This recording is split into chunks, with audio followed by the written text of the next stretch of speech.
Members, good morning.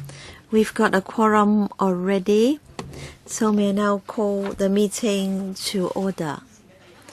Agenda item number 1, confirmation of minutes of meeting and matters arising. The minutes of the meeting held on the 2nd of November and on the 19th of November 2012 have already been issued to members. They are papers 485, 1213 and 486, 1213. Can members please confirm the minutes, please? Thank you very much, members. Information papers issued since the last meeting. We've received one information paper, and that has already been issued to members. Item 3, date of next meeting and items for discussion. The next meeting will be held at 10:45 on the 4th of March. The administration has proposed 2 items. Proposed legislation on the regulation of over-the-counter derivatives market and relevant income level for the purpose of mandatory contributions under the MPF schemes ordinance. So members, any comments concerning the items to be discussed next time on the 4th of March? No? Then let's proceed to item 4, briefing on the work of the HKMA. Let's invite the administration in. And the HKMA has provided us with a paper, CB14841213-03.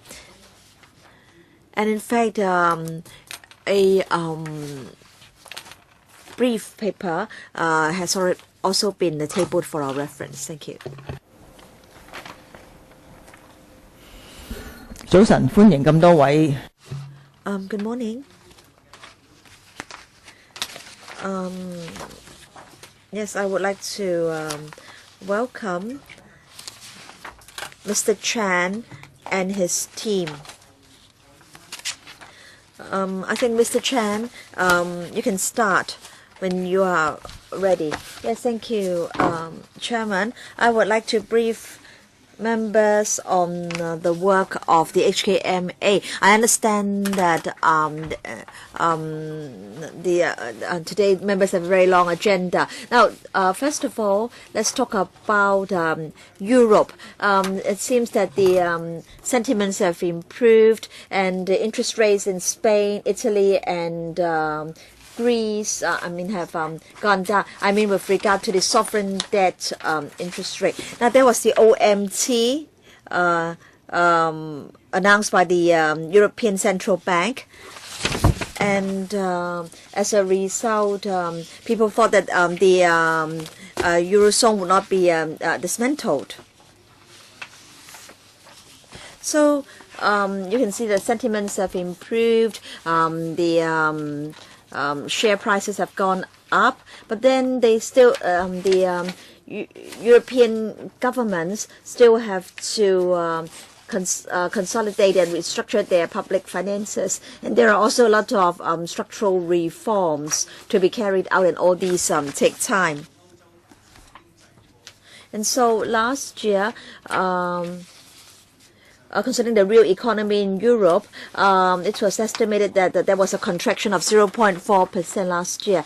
And for 2013, the market estimated there would be an overall contraction of 0.2%. And then let me talk about the U.S. A slight contraction of 0.1%. And then for the whole year last year, 2.2% growth. It is expected that growth will continue this year. Now, housing prices are beginning to go up.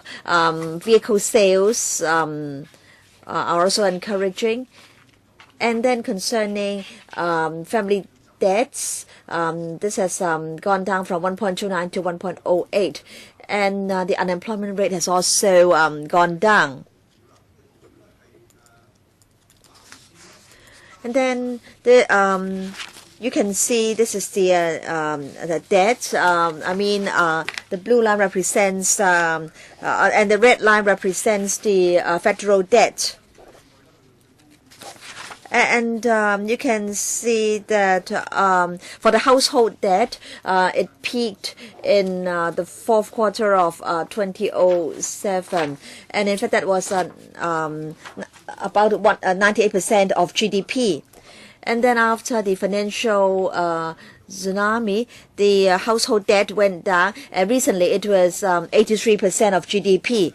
And then the red curve, federal debt, in the fourth quarter of 2007, it was at a low point, 37%. But then because of the poor economic situation, federal debt almost doubled to 73%. And that brings me to this present point, and that is in the U.S. they face a major public fiscal crisis. Last year, concerning the fiscal cliff, the two parties at the last minute reached a package on taxation matters. But then there hasn't been a consensus yet on expenditure. And so concerning the $1,200 billion for a 10-year period that we'll see the deadline soon. And then for the debt ceiling, the deadline has been postponed to the middle of May. So I want to say that although in the U.S. The situation is better than that in Europe, still they have to put their public finances in order. The two parties have agreed that concerning the U.S.'s public finances, within a 10-year period, the expenditure has to be cut by $4 trillion, so that the public debt can be stabilized at the present level. And if the deficit cut task is not done well, the public finances will deteriorate and the credit rating may be lowered. But if the U.S. can achieve if the U.S. manages its public finances well, then there may be short to mid-term economic difficulties. And so QE3 purchase of about $85 billion U.S. Treasury bonds and so on and so forth. And then they've set a target, unemployment rate 6.5%, and then within the next 1 to 2 years, inflation no more than 2.5%. So QE, the scale of QE will be further increased. And the interest rate is at the moment at a all-time low, and this interest rate will be further distorted. So concerning the criteria for QE and interest rates, the conditions are laid down. Now, previously they said that before 2014 and also before 2015 there would still be low interest rate, but now they no longer mention the years. They have mentioned two indicators, and many economists have different predictions concerning when these two conditions may be met. Some economists are of the view that QE may end sooner than 2015, and some say 2015, some say later than 2015. And so there are a lot of uncertainties. Now let me turn to Japan. The new government assumed office, and the central bank has adjusted the target inflation rate from 1% to 2%, and from 2014 onwards there will be an unlimited QE monetary policy. And the new Prime Minister has announced a plan to stimulate the economy, and it's of a very big scale, and as a result the government debt will be more than 2 times GDP. And also for the exchange rate of the yen, previously it was $1 to 80 yen. Now, this morning it was 92, 1 to 92. And this new policy has aroused the concerns of developed economies as well as emerging economies. They are worried that the yen will be depreciated in order to increase the competitiveness of Japan, and there may be a vicious cycle in the future. And then economic growth in the mainland last year it was 7.8%. This year the prediction is 8.1%. And then inflation 2.6% last year, and it is predicted to be 3.2% next year. And then there will be still a stable monetary policy. Now Beijing has been attaching importance to the quality of economic growth, not merely the pace and the quantity. Now let me now come back to Hong Kong.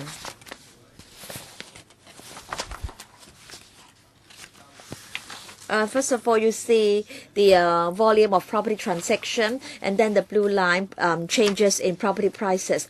Last year in September, there was the 5th round of macroprudential measures, and then in October, the government launched 2 taxation measures. And with regard to the volume of transactions and the property prices, both dropped, but then we've seen a rebound recently.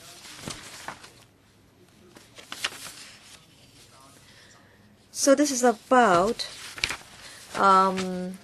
household debts in Hong Kong. Before the financial turmoil in 1997, before the bubble bursted, household debt was 48% of GDP. And then after the financial turmoil, the property bubble bursted, and Hong Kong's economy went through a difficult period. The economy contracted, people's income dropped, and the ratio or the percentage rose to 60%. I mean, household debt as a percentage of GDP. When the economy began to recover, the percentage also dropped. But then in the 3rd and 4th quarters of 2012, the percentage rose to 58%, 59%. So close to the record high. So if you believe that there is a property price cycle, then you see that when the economy or the economic conditions deteriorate, people's income will be affected, and so the percentage may rise again, and as a result, people will have more difficulty meeting and repaying their debts. And then since October last year, we've got more money flowing into the Hong Kong dollar market. In fact, the HKMA bought US dollar totaling 107 billion Hong Kong dollars. And that exerted some pressure on Hong Kong's inflation. And then 2010, 2011, credit grew rather rapidly. Last year, the growth was moderate, 9.6%, and we believe that this moderate growth will continue. So let me now conclude, Chairman.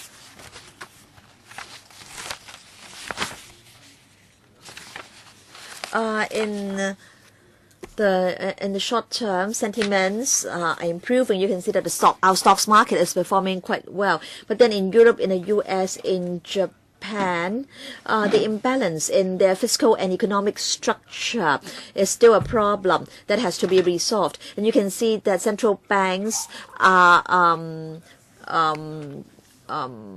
stepping up, easing, and as a result, the operation of the interest market is being further extorted. And so we can see that, in fact, there are still considerable risks concerning the global financial situation and the macroeconomic situation. And if funds continue to flow into the emerging economies, then there may be inflation and also an upward pressure with regard to assets. And we are of the view that the property market in Hong Kong, its development is out of step with the development of the real economy, and an over-exuberant property market is still our greatest risk, and so we have to be mindful of the fact that the interest rate may rise, and so we will have to adopt prudent measures when necessary. Yes, I will now talk about our regulation work, Chairman. As members may recall, on the 1st of January this year, we started to launch phase 1 of Basel III in Hong Kong. And at the end of last year, concerning the banking capital rules, there were some technical amendments. Now, the Basel Committee is putting forward new interpretations and new guidelines on implementation. And so, if necessary, we may still need to introduce further technical amendments to the capital rules. And this year, there will be amendments to other pieces of subsidiary legislation. For example, disclosure rules for banks, and we hope that these can be introduced to LegCo in April this year. In January this year, the Basel Committee announced the revised liquidity requirements or standards, and we are now considering how the policy should be implemented in Hong Kong. We'll have to formally consult the industry, and then subsidiary legislation will be tabled in LegCo for its consideration.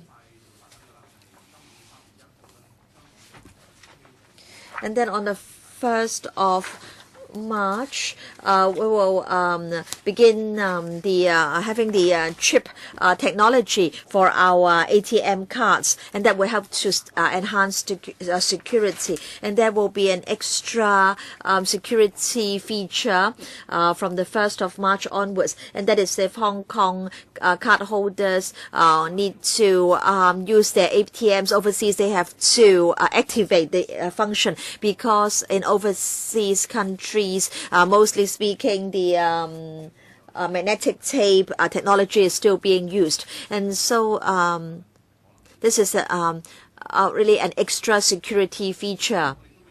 But then we do understand that many Hong Kong residents travel abroad to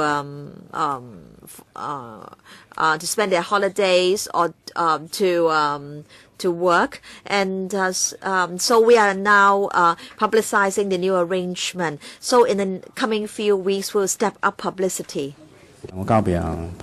Next, I would like to defer to Mr. Tam. In developing infrastructures, the Hong Kong MA would implement 2 plans. The reform to over-the-counter market. According to G20 pledges, all contracts in the OTC market should be settled in the counterparties' clearance facilities.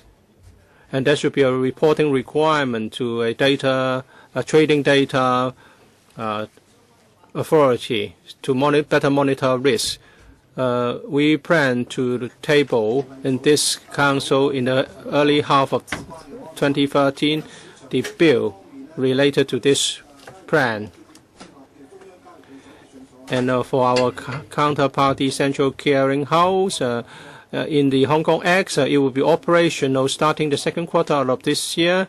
And the Hong Kong is also setting up a CMU to acting as a data base for the OTC transactions. This will be launched in the 2nd quarter this year. Second, we will also be providing infrastructure and legal framework for the electronic payments on the line. First, the electronic billing system, so that citizens and SMEs can use online banking to check, to pay, and also to issue the bills. The 3 note issuing banks would participate in this platform. government and public utilities as well as telecommunication corporations have indicated interest to be a part of this platform. So it will be launched in the latter half of this year. Second, electronic checking services. So with this service, people can deposit checks electronically online. The system development is now ongoing. It will be launched in 2014. And also the development of near-field communication, or NFC. The study report will be issued in the first quarter this year, and then Hong Kong MA would discuss with the industry on how to implement the recommendations in the report. And also, we will be working on the legal framework on electronic payment, store value electronic payment tools, and also retail payment. We are going to present a bill later to this council. Renminbi business. Last year, we saw steady growth.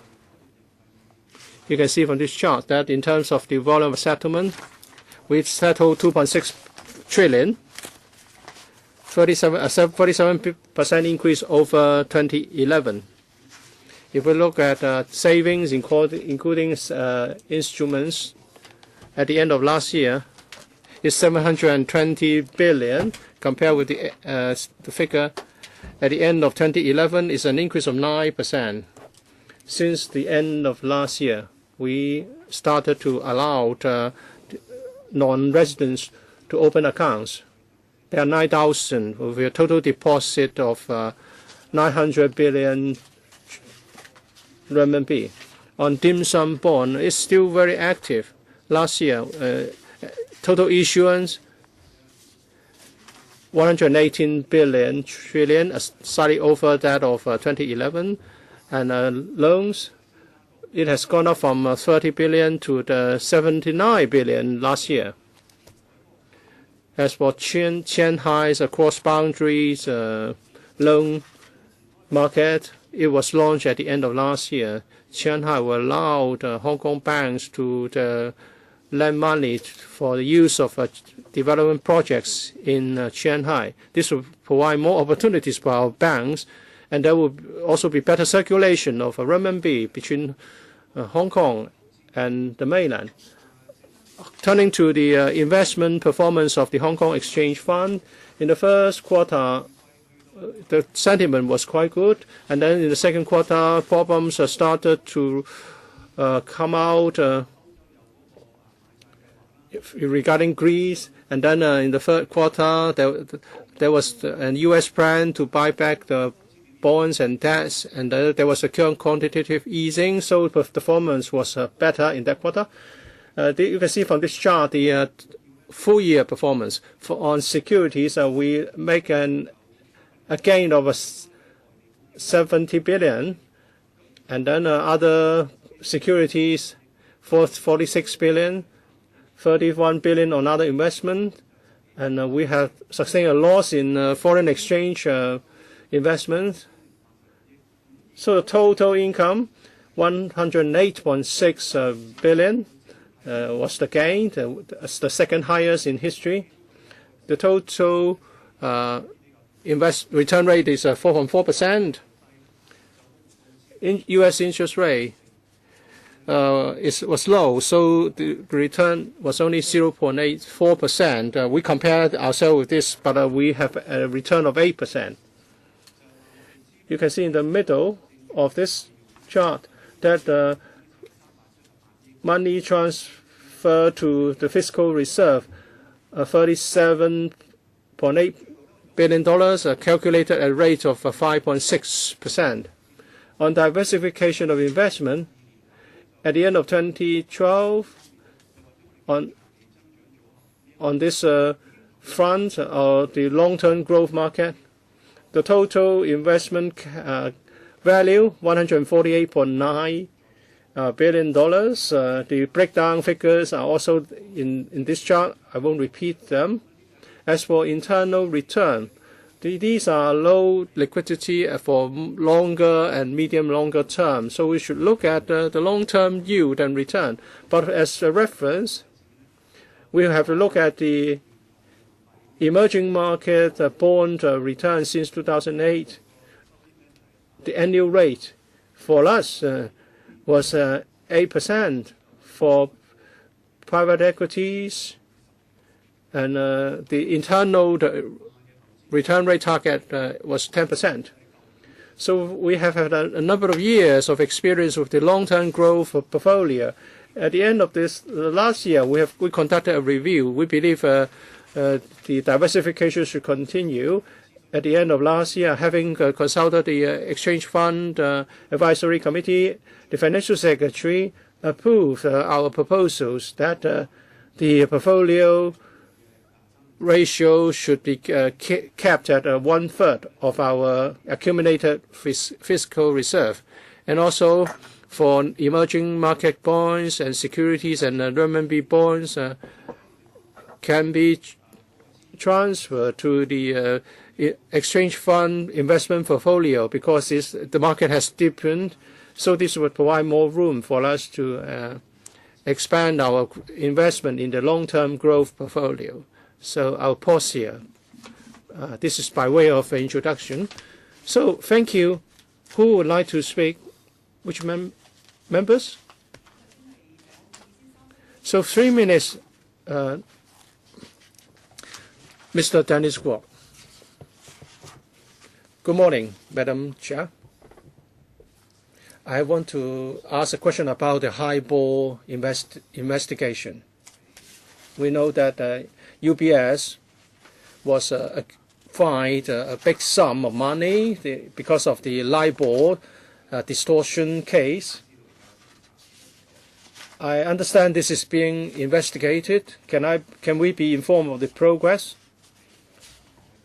If Hong Kong financial institutions are involved in twisting interbank interest rate, what would Hong Kong MA do? Mr. Chan. Well, I'll ask my colleague to update members on the progress of the investigation. Concerning the reporting mechanism of highball, the Hong Kong Association of Banks have engaged Hong Kong financial market experts to make recommendations, and the recommendations have now been submitted to the Hong Kong MA. We'll look into those and make a decision soon. They have looked at the transparency, the rules on setting the highball rate, and also the reporting and the publication procedures will be made more transparent. We believe the recommendations are positive. Very soon we will be responding to the Hong Kong Association of Banks on their proposals. In October last year, we announced that we would investigate into the role of UBS in the setting of a highball in Hong Kong and whether any misconduct was involved.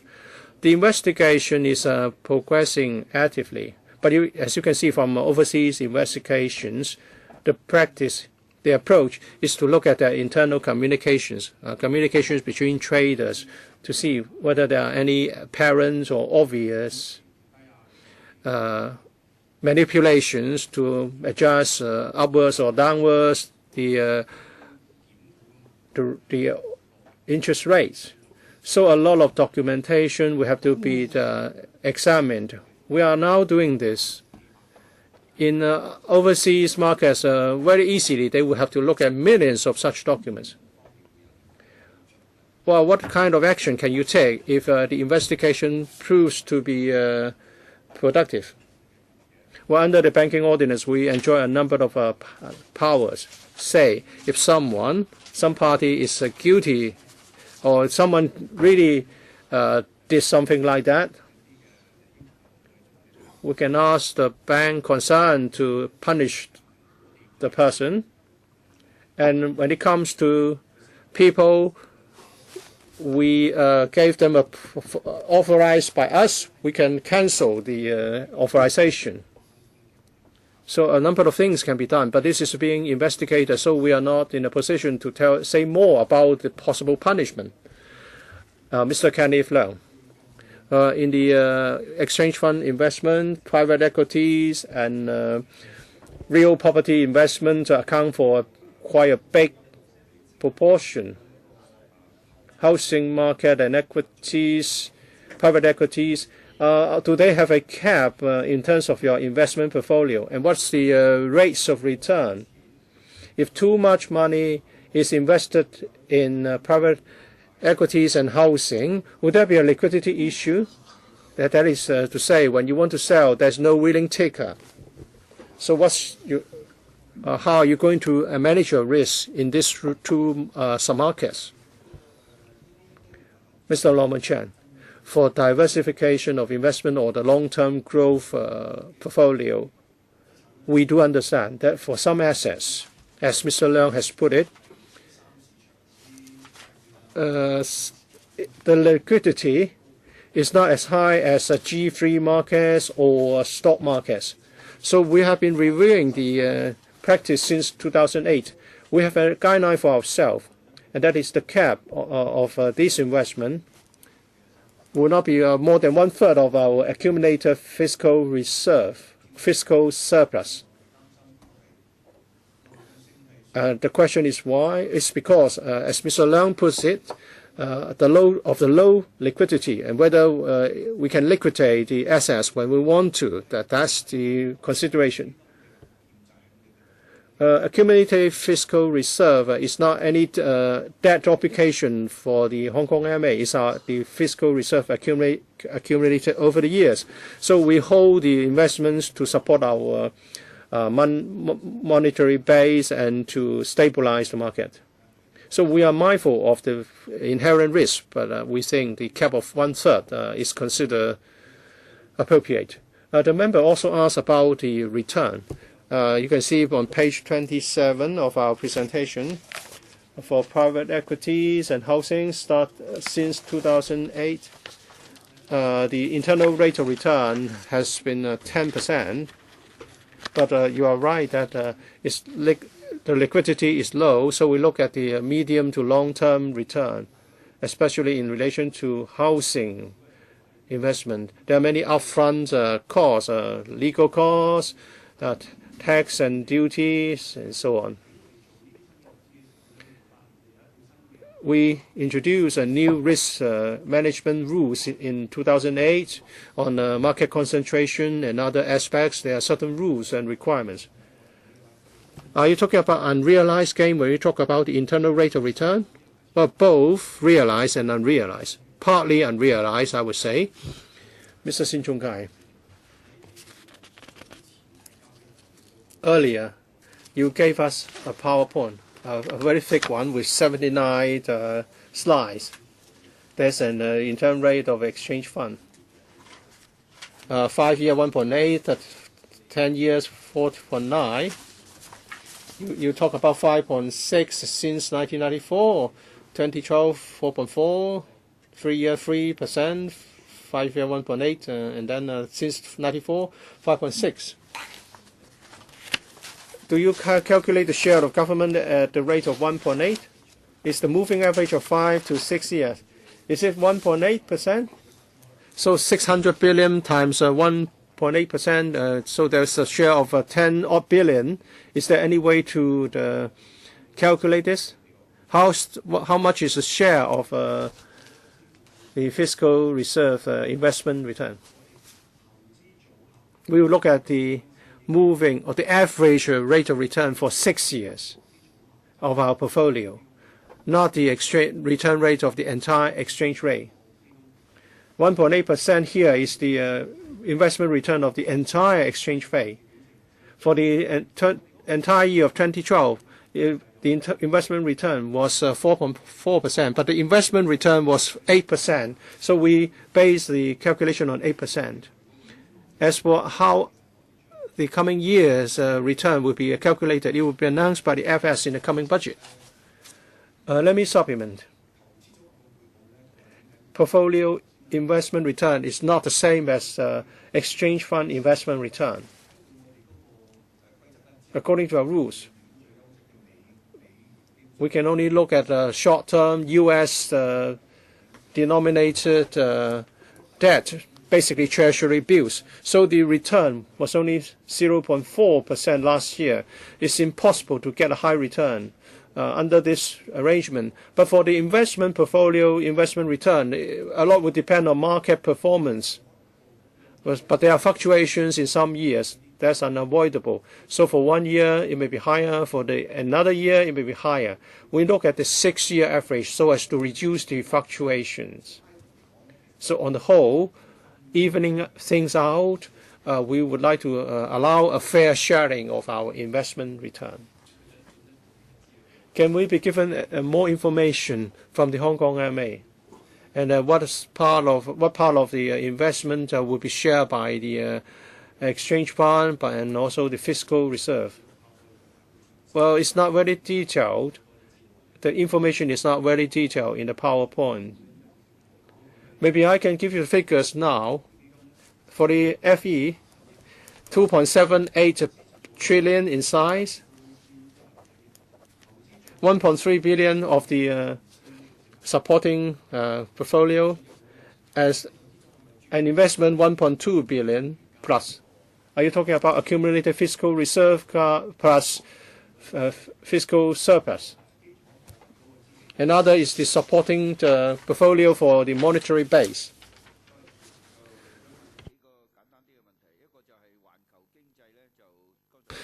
Mr. Ng Leung Sing,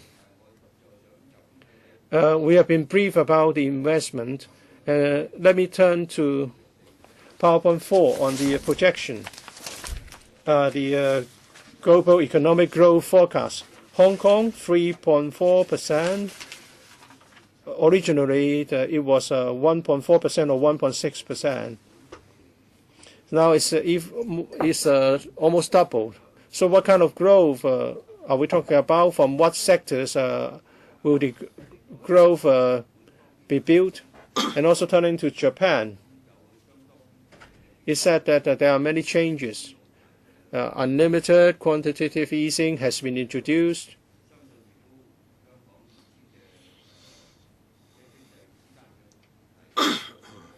This will affect the relationship and liaison between the Hong Kong and Japan financially. What kind of changes will be implicated here in Hong Kong by the Japanese policy? Do we need to do more in this regard later? As third point, on the renminbi business, we are told that there has been growth, and also there's the Shanghai element. I think we all welcome the widening of the renminbi market and the channels. But we're talking about only small sums, 100 billion or so. Would there be more opportunities to have more growth in Hengqin and other places? Thank you. Let me first talk about Japan. Japan has indicated that there will be unlimited QE, policy, but I think what the question would not it has created obvious inflation. You find that inflation in Japan, while it's now 1% and it's gone up to 2%, but the inflation last year was negative 0.2%. There was a mild deflation. For 2013, the forecast is 0.4% inflation. So it's really very mild inflation. For 2014, the projection, the Japanese Central Bank project an inflation rate of 2.9%. Apparently this would achieve the target. I think the most important element of that is the VAT proposal. If you discount the increase in the VAT, they estimate that inflation for 2014 is only 0.9%. It's even less than 1%. So if they raise the inflation target to 2%, how much really would they be able to achieve that? It's really subject to observation. By using public fiscal policy to stimulate consumption, I think that should help in the short term. But this will also further increase the debt. I don't know whether I still have time to finish. For the Shanghai arrangement, I think this is a pilot scheme. My guess is that the Shanghai cross-border renminbi lending arrangement, if it goes well, I think we can consider extending it to other places. For Hong Kong, last year, I think in Hong Kong we have a very open economy. If the markets do not do well in the States and Europe, our export, import, and re-export services and intermediary services will also be affected. So growth last year was rather low. This year, I think there will be a mild recovery from low level. So for the time being, the sentiment is not bad. While in the U.S. there are still many fiscal issues, but they're talking about 2.2% growth. Europe is not as good, but then they're not suffering from serious recession. So, so all the trading intermediate activities for Hong Kong should be better than this year and last year. Deputy Chairman, thank you. I would like to ask a macro question. In the US, Europe, and Japan, they are now adopting quantitative easing policies in order to depreciate the currencies.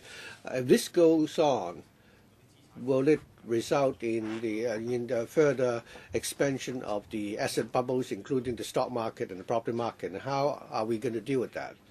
In PowerPoint 25, you say that your investment income from bonds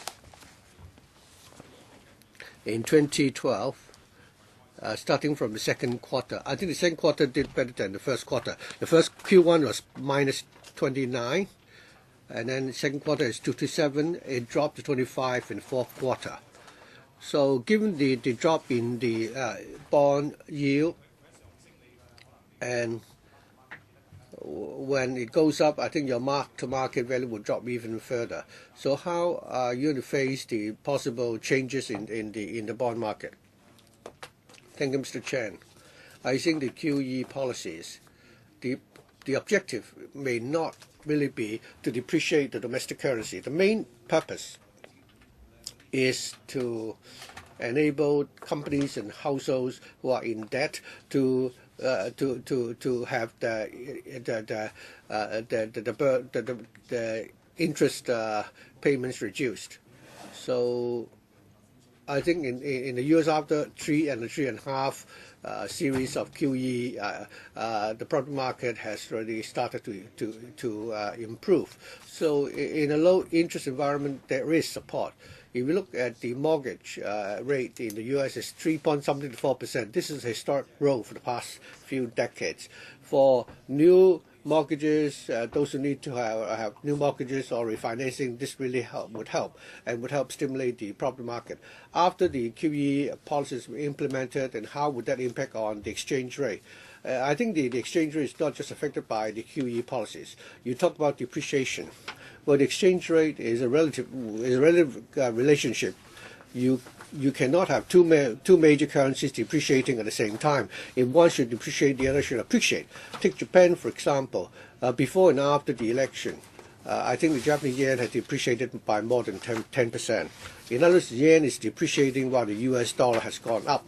So the QE policy in the States was rather large in scale, but in Japan, their currency is depreciating. So I think the exchange rate is affected by many complicated factors. Objectively, of course, if a currency depreciates versus other currencies, its exports and services will become more competitive. That's why I said that many Asian countries and also European countries are now paying close attention to the exchange rate of the yen, because we're worried that further depreciation of the yen will affect the competitiveness of the exports. How about the bonds? I think Mr. Chen is correct in saying that for investors like ourselves who hold a large amount of bonds, the investment environment is rather difficult. So I think yield is only about 0.4% because the interest rate is very low. And with the increase in the yield from bonds, we will incur the loss in mark-to-market value terms. So our bond portfolio really requires a lot of attention, and we hope that in this environment we'll try our best to obtain a better return. Mr. Albert Ho. Thank you. On third page, slide number 13, increase in bank credit. I think it's dropped a lot compared with 2010. So which part of the lending has dropped so drastically? Is it loans to the property sector or the business sectors? I'm referring to page 13. In 2010, I think you say it's gone up a lot compared with 2009. In 2012, it was 9.6%. It actually dropped quite a bit. So how is this reflected in economic activities? Has the increase been mainly in the property market, or compared with 2010, the 2012, we saw a more drastic growth, mainly because they are linked to lending to mainland enterprises. Whether they want to invest overseas, they need to raise funds. In 2010 to 2011, many of these organizations obtained the funding through the platform in Hong Kong. While there was still growth in 2012, the rate of growth had slowed down compared with the 2 previous years. Mr. Ho asked about the property market. If you look at lending, the lending portfolio in the property market for the last 2 or 3 years, there had not been any major fluctuations. It tends to remain quite stable. One of the reasons is that we all understand that the interest rate now is so low, and as far as mortgage lending is concerned, I think the rate at which the capital is being repaid is faster. So there will not be any drastic increase in the mortgage lending. You'll find that the 9.6% growth for 2012 is still a growth. It's close to 10%. But comparatively, the biggest change is the lending to mainland enterprises, because that has slowed down.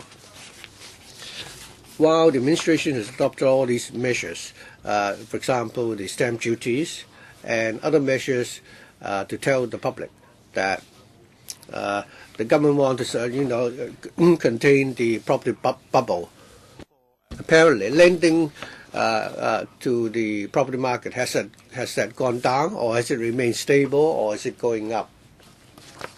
Arthur, if you look at the last few years, we've carried out 5 rounds of regulatory measures.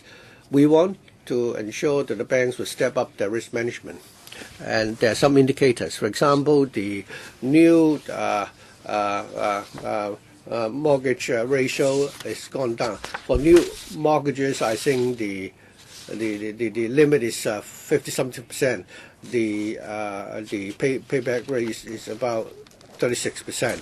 So I think that really is effective from the risk management perspective. Mr. Ibrahim Sheikh, Chairman, if I look at the PowerPoint, I think this is the report card for the past year, and I think it's quite satisfactory. But I'd like to ask Mr. Chan whether you could tell us this. Never mind the next few years, focusing on 2013.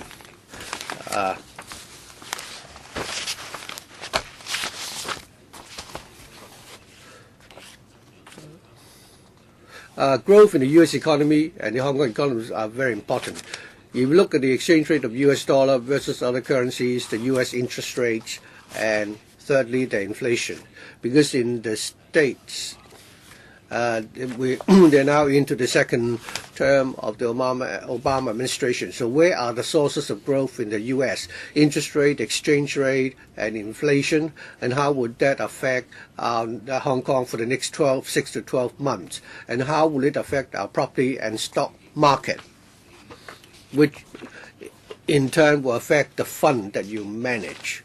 I'm talking about 2013. Do you have a crystal ball? Mr. Chan.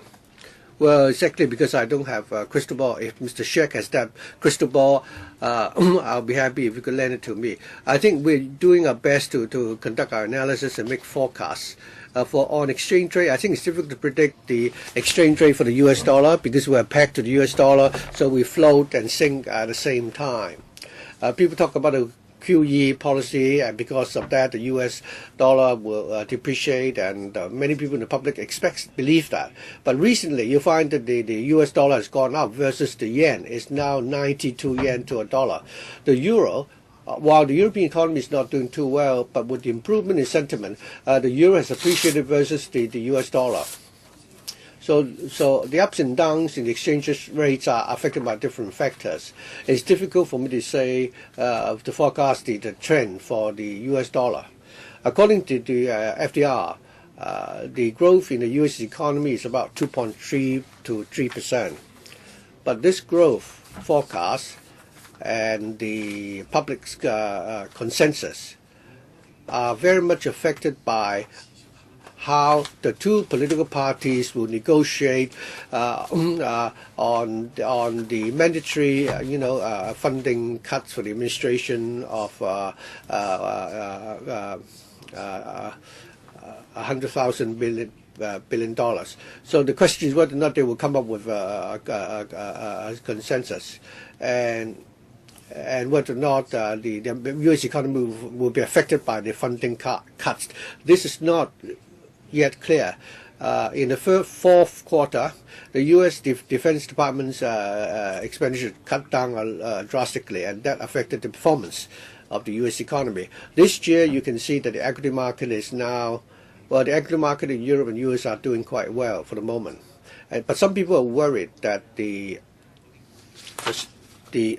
stock prices it's being sustained by a low interest environment, and whether or not this is sustainable, and whether interest rate will be affected by other factors. For example, if anything should happen in Europe, and if interest should shoot up, how would that affect the equity market? These are all the uncertainties.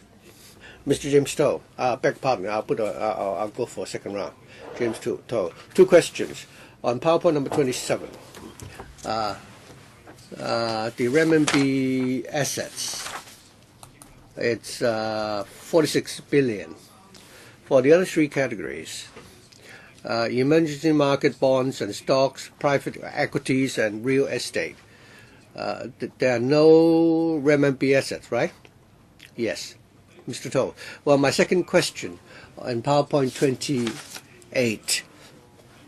After consulting the committee, the FS has agreed to that for private equity and real estate, they will stay in the long-term growth portfolio. The rest will be transferred to the exchange fund. What is the reason for that? Mr. Chair, thank you. Starting from 2008, we set up the long-term growth portfolio. And the emergency market bonds and equities, we also have renminbi bonds and equities. Before 2008, we didn't have such investments. Well, this is because more than 10 years ago, we're looking at these assets which are not so liquid. Both the depth and the scale of the markets are not so big. But since 2008, for example, if you take, for example, the renminbi bond market, its market value now is 20,000 billion renminbi. So in terms of liquidity, the size and depth of the market, in many of the emerging markets, they're comparable to many of the developed economies, and they are steadily becoming more and more mature. Having taken this into consideration, we believe that these are also bonds and equities. We believe that given that the liquidity is also quite satisfactory, we can therefore include it into our investment portfolio. The remaining two categories, that is real estate and private equities, the liquidity indeed is relatively low, and we believe that these are these should be under the long-term growth portfolio. Well, apparently that is the case. You talk about joint management. What exactly? What sort of division of labor are we talking about? Does it mean that we don't have to pay out so much commissions for those who manage your funds, or who are the experts to manage the portfolios? Perhaps Eddie could respond. Putting the emergency market bonds into the portfolio under the same and put it under the same management. Now, in our portfolio, we look at the different markets in the world. We look at the returns and the risk, and then we decide the percentage that will be invested in U.S. or Japan and European assets, and we take the portfolio from these two regions together so that there can be a better balance in terms of risk. For bonds, normally we'll manage ourselves. For equities, we will contract them to fund managers, and the method adopted is similar. Mr. To, your question is whether or not. Well, there's no change in terms of our internal staff establishment is concerned. But when we do our reporting, we will put it under that investment portfolio. Of course, the markets will change in different ways. But if the exchange fund, if the renminbi assets, there's room for an increase in renminbi assets, right? I think if you look at the figures at the end of the year, it's 46 billion. We're interested in holding more renminbi assets. Renminbi as an asset class, as a market, and as a currency. I think for the medium to long term, the prospects are quite good. Mr. To, why don't you go for a second round? And now it's myself for the first round. Are there any other members who would like to go for the first round? If not, then I'll draw a line here, and 3 members would like to go for the second round. Mr. Chen, regarding your diversified investment portfolio and the investment strategy for the exchange fund, I support a diversified investment portfolio. I think we had previously criticized the investment strategy of the exchange fund, which is too conservative, and you have not considered other instruments or strategies to invest the reserves. Well, this year we are seeing a better return, and we're very happy about that. But other than return, for your investment strategies for the exchange fund, including your diversified investment strategy, how would you take the public interest of Hong Kong together? LegCo has always asked the government to buy back the Link Reed and the 2 cross-harbour crossings, and also the MTRC, so that we can help stabilize train fares and so on. When you make your investment strategy decisions, will you consider such strategic investments? Of course, I understand that you will not, make a dramatic announcement. But when you decide on the investment portfolio, do you take that into consideration, and how is the weighting? The answer basically is that we will not. In our assets, other than Hong Kong equities and the Hong Kong exchange, we don't have any other investments in Hong Kong except for our office premises. Our private equities and real estate, with those investments are made outside of Hong Kong. So to answer your question, basically we have not adopted any policies to assist any particular industry in Hong Kong. We want to ensure that while we comply with our statutory functions under the exchange fund, we need to ensure there is sufficient liquidity, and that in the near to medium to long term, we have to ensure that protect the long-term purchasing power of the exchange fund. I wish to follow up concerning the Hong Kong stocks portfolio. Is it that there is only HKX, including HKX? But then you do not take into account Hong Kong's overall strategic need. You merely consider the return.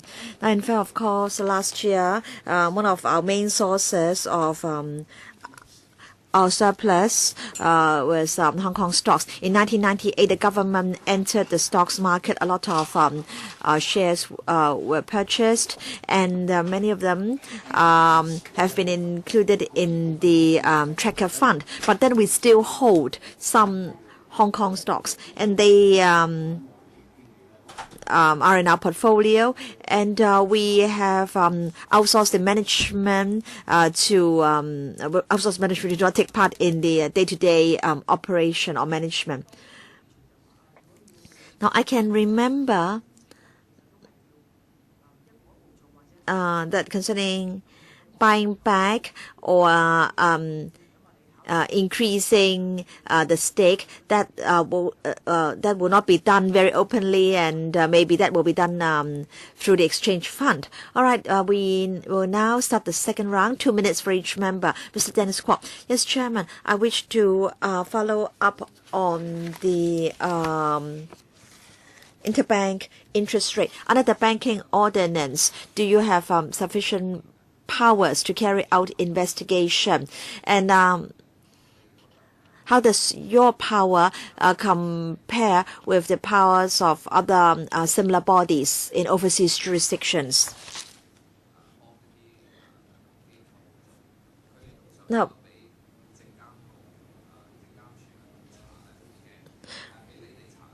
I understand that they would prefer investigation by you and not by the SFC, because first of all, you don't have as much manpower as the SFC, and it seems that you do not have sufficient powers when it comes to investigation. I'll ask Arthur to supplement later. In fact, the HKMA enjoys extensive powers under the banking ordinance. I will not go into the details.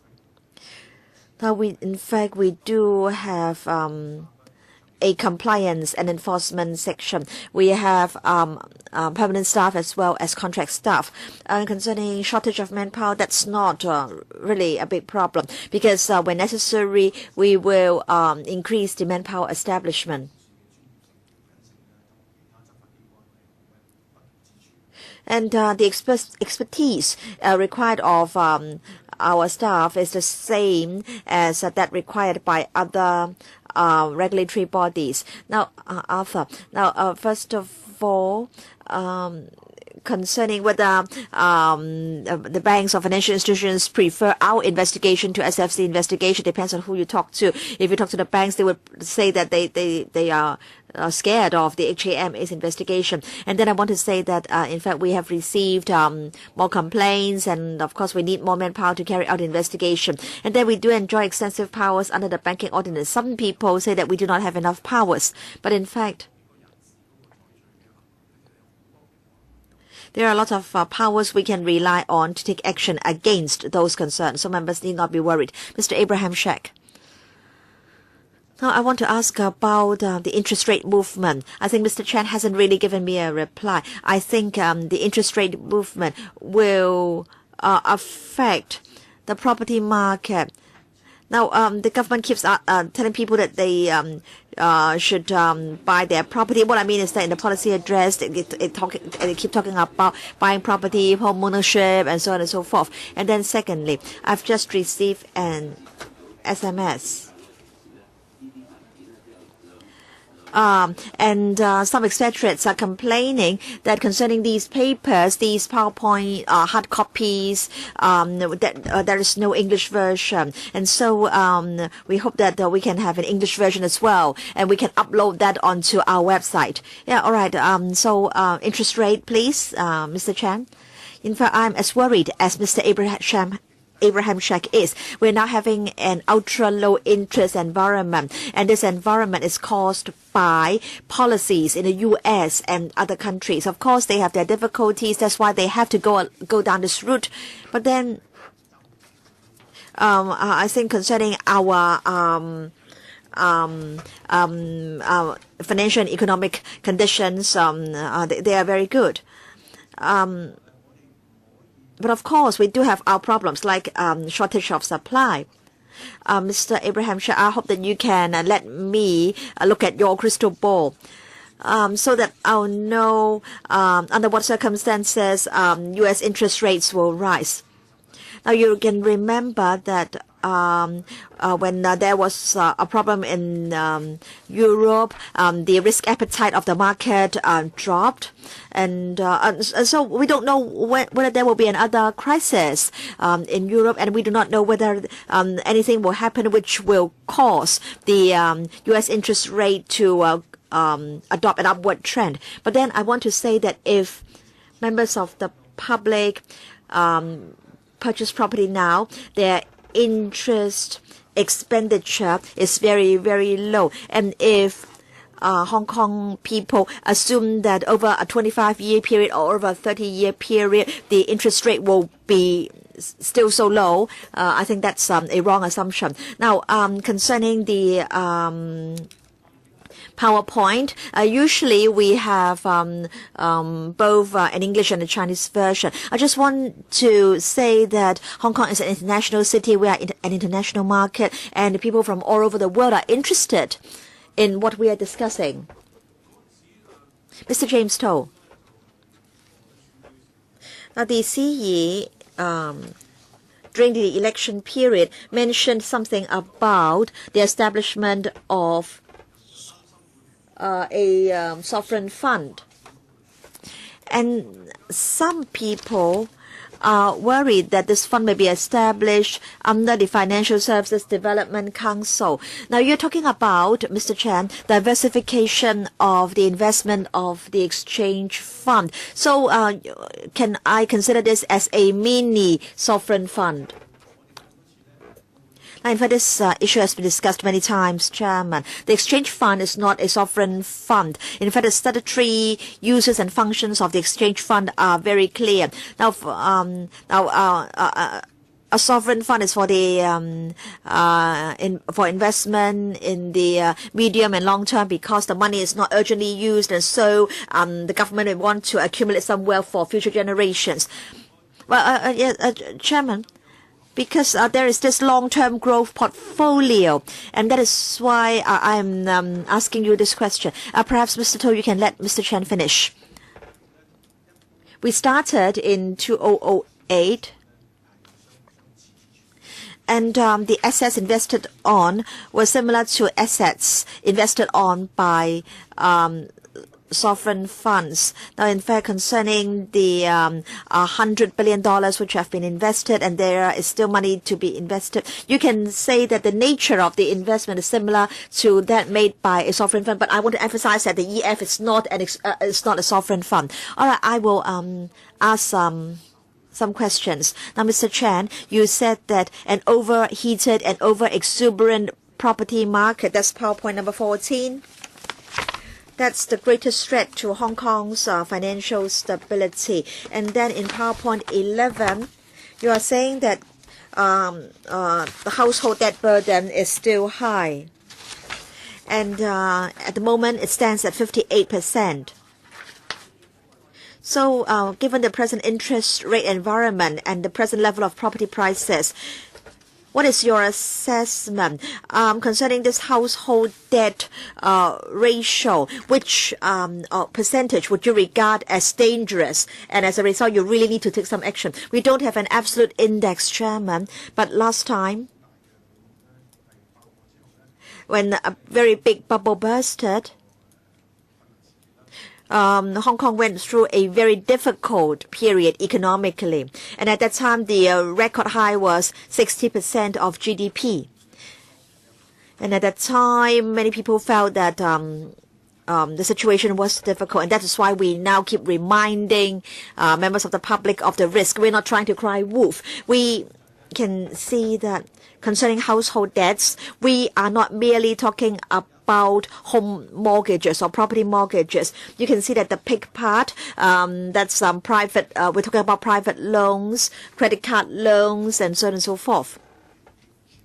So when the economy experiences a downturn, there will be an adjustment in the property market as well as in other sectors in the economy. So we hope that next time this happens, when there's a downturn, we will not suffer as much as we did last time. But I want to say that at the moment, the ratio is 59%, and that's quite near to the record high we experienced. So please be careful. Please be careful. All right, I think we will conclude this item, and I thank the HKMA for coming today, and I think we have not overrun, so that's very good indeed. We'll move on to the next item now, the Financial Services Development Council. We've got paper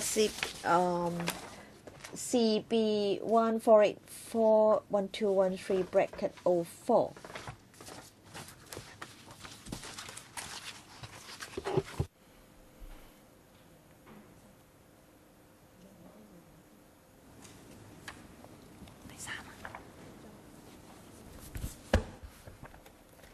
你份發言啊，金融發展局幫你排緊係。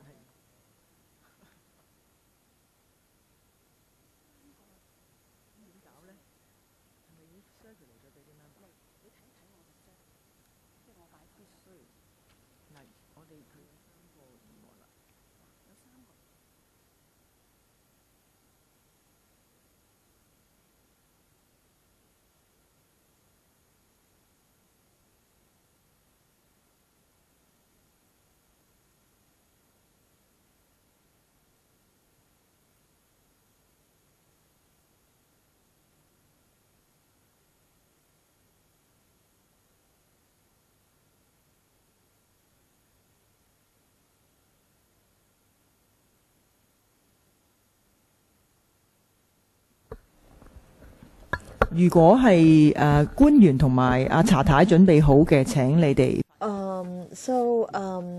I think Mrs. Cha and the officials can start when they are ready.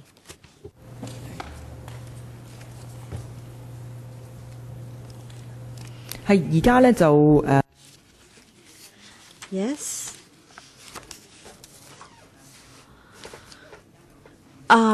The Secretariat staff are distributing copies of motions to be moved by members. We've received 3 motions from members so far.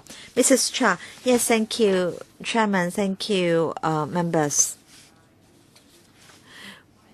We've provided members with some background information already, and I would now like to briefly introduce to members the work of the Financial Services Development Council. In fact, we consulted widely on the proposed establishment of the council, and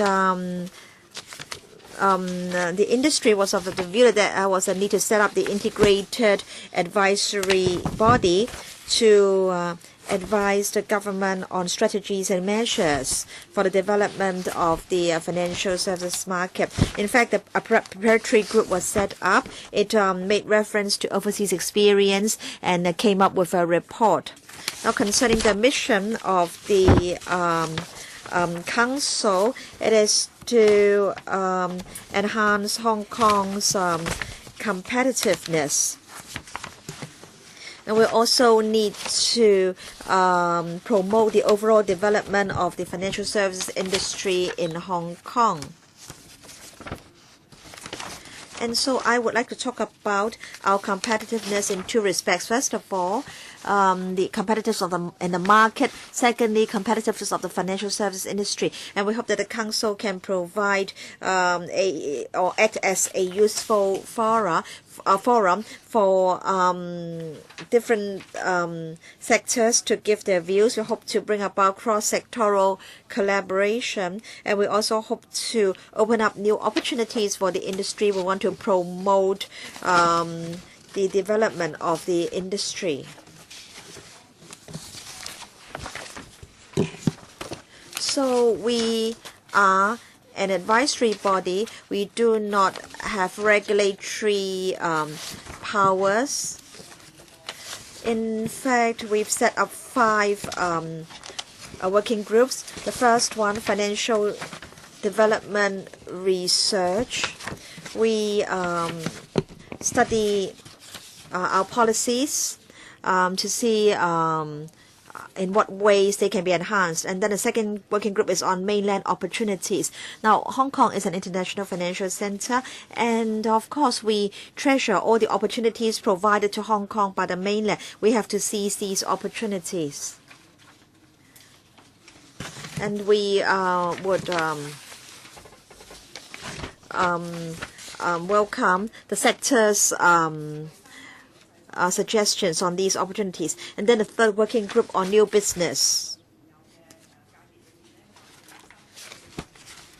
Some are of the view that there is new room for development. So how can we give informed advice to the government? So this working group will look at this. The fourth working group is on market development.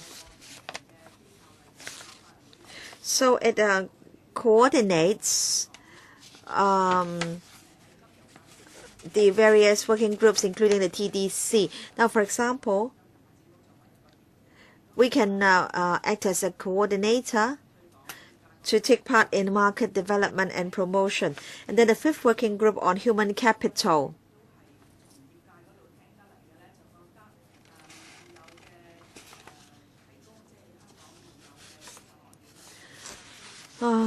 Concerning training by our universities and tertiary institutions, the trainees may not be able to fully fulfill the requirements or needs in the market. So I want to say that in the consultation process, a working group under the Financial Services and Treasury Bureau was of the view that it would be effective to have discussion across in this platform. So concerning the working groups, they comprise council members as well as other representatives from the sector. These working groups will give their recommendations to the council, and then the council will put together recommendations to the government. Now, if the government accepts the recommendations, and the government has to go through the established policy procedures in adopting them. And our council doesn't have execution or regulatory functions. And let me explain that why the council is constituted as a company limited by guarantee. Now, first of all, I want to say that the company has not been set up yet. We've made reference to successful examples overseas and also the developments in Hong Kong. We are of the view that there will be a clear image for the council, transparency and operational flexibility, and good corporate governance for this company.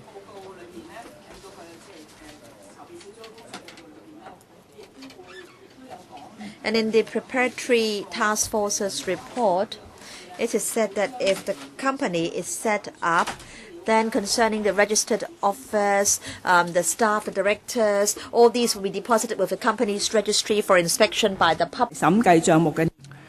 There will also be auditor reports and directors' reports deposited with the company's registry for public access.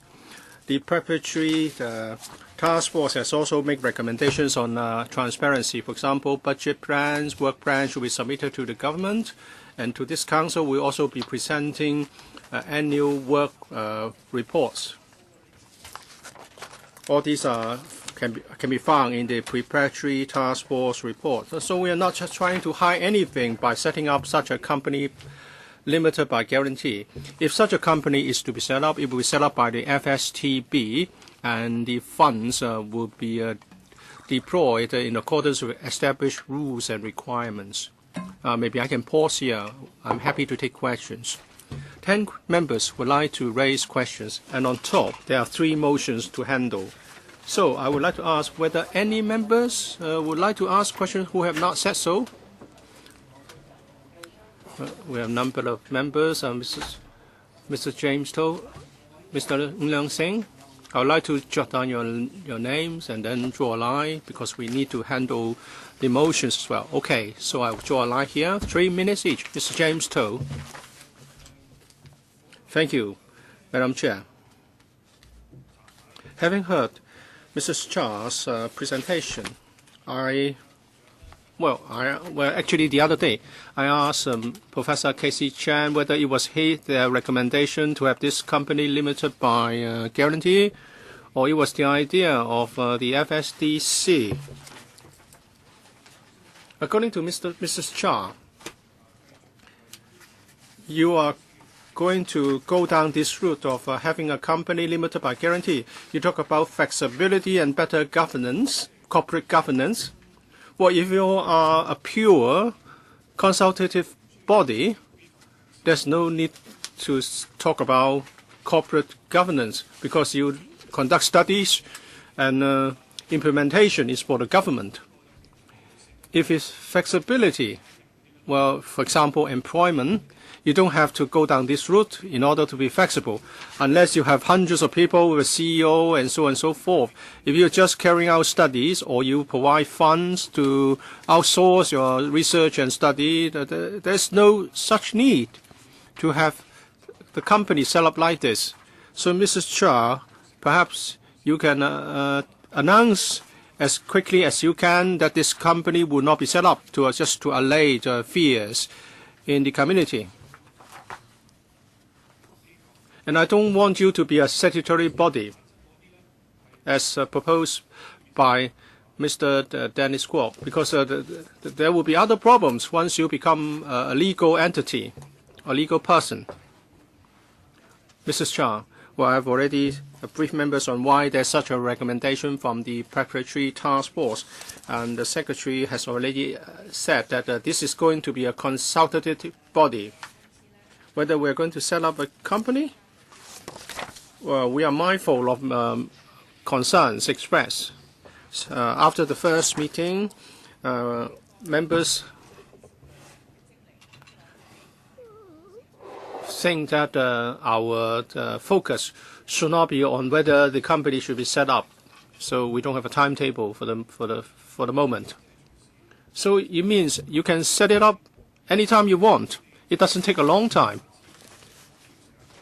In other words, we have to monitor your council closely, your meetings closely, to see whether there is such a proposal in the future. Because once you consider the time is ripe, you go ahead, and it can be set up in a short time.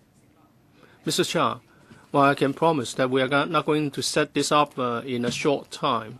If we were to do this, there will be an announcement. We won't just set it up and tell you.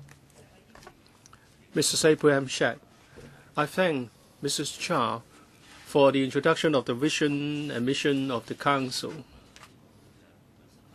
As Mr. James To has asked, there are some inherent conflicts.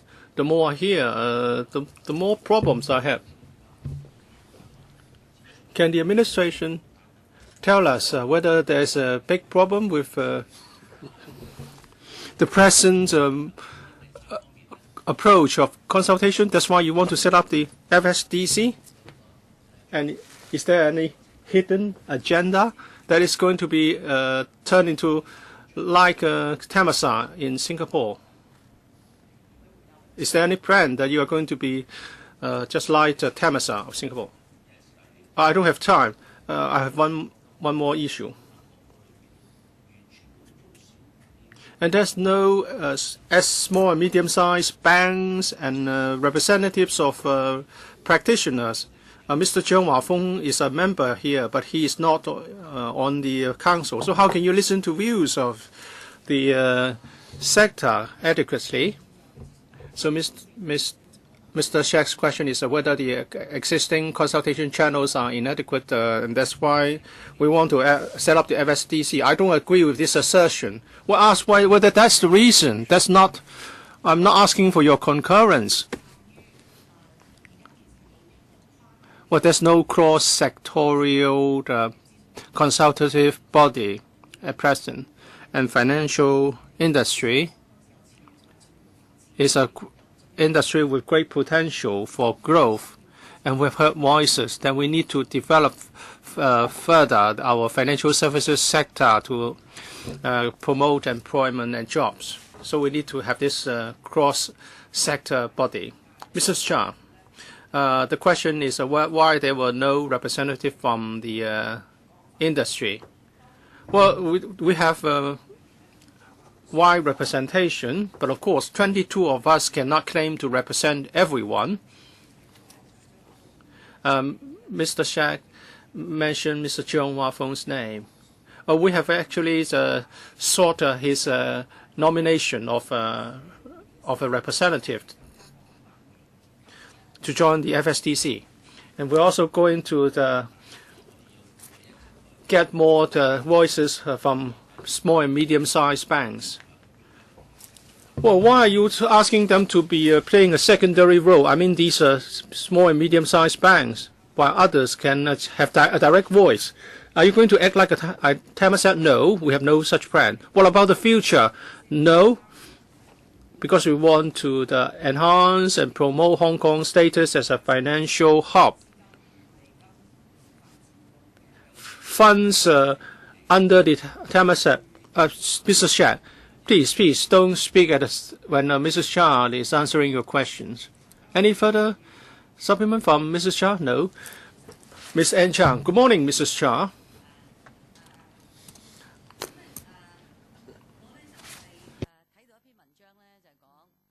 I've read this article that Hong Kong MA and FSDC play different roles. One is the guard, one is the forward, striker.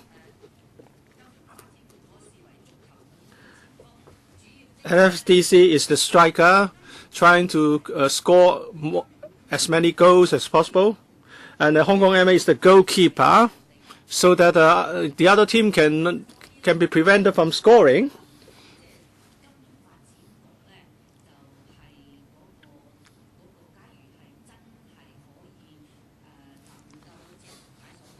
If SSDC can actually fulfill its mission, that's very good, because we have been talking about financial development over the past 10 years or so for this and that kind of development. Now it accounts for 16% of our GDP. So Mrs. Cha, as chairperson of FSDC, do you have a mission or some objective to achieve a certain percentage of GDP for the sector? Do you want to promote the sector so that the percentage share of the sector would go up to a certain number as a proportion of GDP? And many consultative advisory bodies are just talking shops. I'm sure you won't turn this FSDC into one more. Do you have a timetable on implementation? Do you have a clear direction?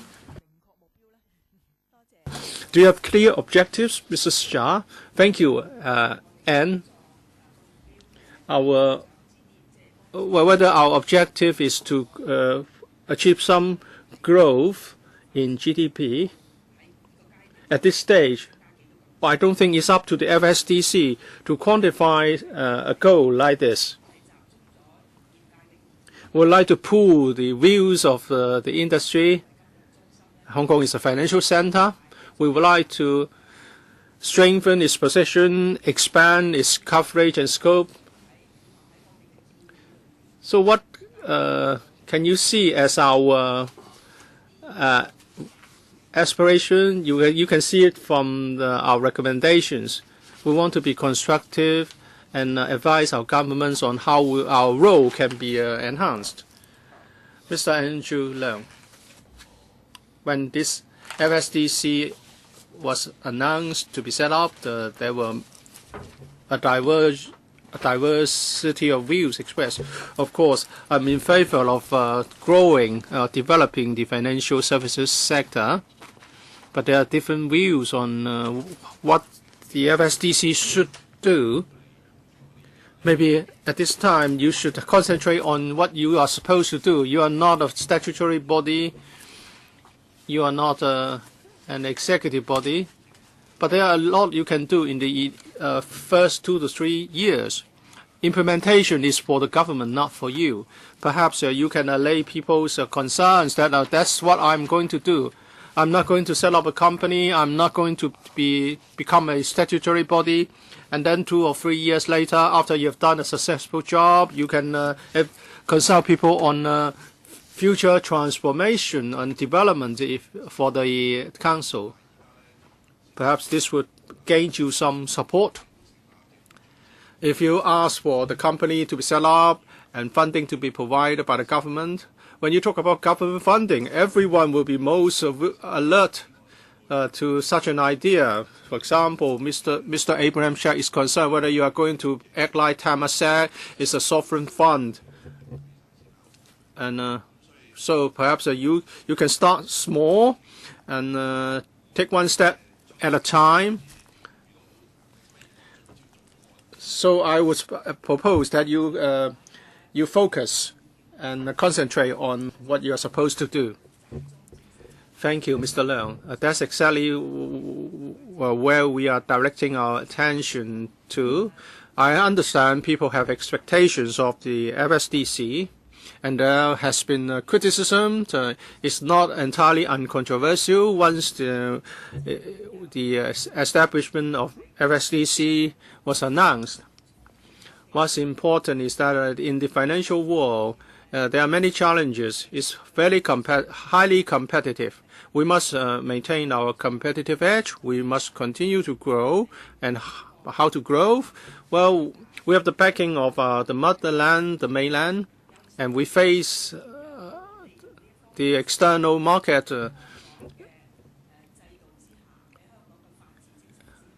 under a sound infrastructures and a sound legal system.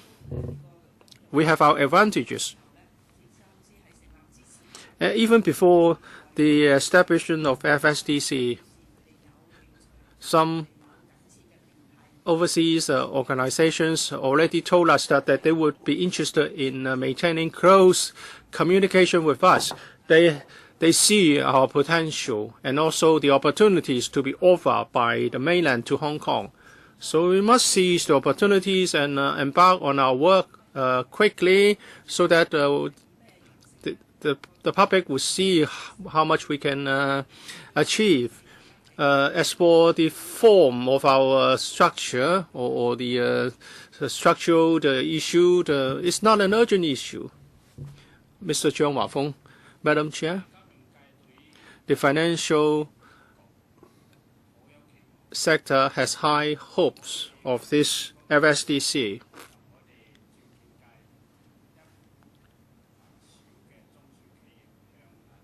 And actually, this was an idea presented to the CE by some small securities firms. But in terms of the roles and functions of FSDC, well, they are quite different from what we expected. They have 5 work areas, 5 committees. To the financial sector, we would like to see our small and medium-sized firms competitive, so that securities firms of different sizes will enjoy equal status.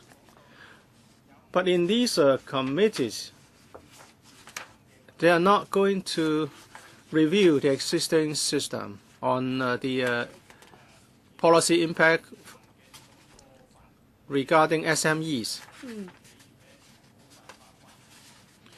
And also the harsh rules and regulations hindering growth of SMEs. We see the potential. The point is, can everyone share the fruits of development? So how can the FSDC make sure that there is equal sharing of the fruits of development opportunities, and that big, small, and medium-sized corporations can all share the fruits of development? SME, Mrs. Cha. Thank you, Mr. Zhang, for your suggestions. We will take on board views from the entire financial services industry, not just securities firms, of course. So we all will pay attention to views expressed by security firms. And then we have representatives from different trades and sectors. We hope that in the working groups, security firms of various sizes can offer their views, their valuable input will be welcome, so that we can seek development for the entire industry. Mrs. Regina Yip, I know one of the reasons of setting up the FSDC is that we have made reference to overseas experience, such as FSA of the UK, which is a regulatory body, and for development, it's another body. It's the responsibility of another body. So how can you divide the responsibility in terms of promotion? Ms. Leung, what about the role of Hong Kong MA, TDC? How would the FSDC participate in the promotional efforts? As for mainland opportunities, I want to tell this to Mr. Jiang Wafeng. SMEs cannot gain access to the mainland market easily. The opportunities are there, but they are for bigger players. So how would the FSDC help SME to gain access to mainland markets? For example, in respect of Shanghai, how can SME play a part? Undersecretary, Mrs. Regina Yip asked about the division of labor in terms of promotion of the financial sector. TDC is doing something, and Hong Kong MA is also doing something in respect of renminbi business. Mr. Norman Chan has led many delegations to many destinations. And FSTB will coordinate efforts of government bureaus, and also together with Hong Kong MA do our part. As there are a number of players, we have made reference to City UK's practice in implementing promotion measures. Well, the City UK has been able to project a very distinct image, and they would go to various places to promote and to lobby, in particular, in the wake of the policy proposals after the European financial crisis. Well, they have been quite successful. And in the preparatory working groups preparatory task force recommendations, such a working group will be set up. We also ask for a secondment of an officer from TDC who would also play a coordinating role between the FSDC and TDC, so as to avoid duplication and also to enable us to project a clear and a distinct image. Mrs. Cha, helping SMEs to go into the mainland market. Well, this is one of the issues on our agenda. As Mr. Jiang Wafeng said, SMEs, especially in the financial industry, certainly has this need Of course, their own members of the industry has also done a lot. We will work hard. We will leverage on the collective strength of the industry so that we can see how we can help SMEs to develop in the mainland market. As for the Qinghai renminbi lending arrangement, we are also concerned about its development. Of course, it is only at this initial stage of development. We will closely monitor what they'll be doing and what are the challenges and opportunities that they will offer. Mr. Leung Kai-chiang, 4 questions. Mrs. Cha.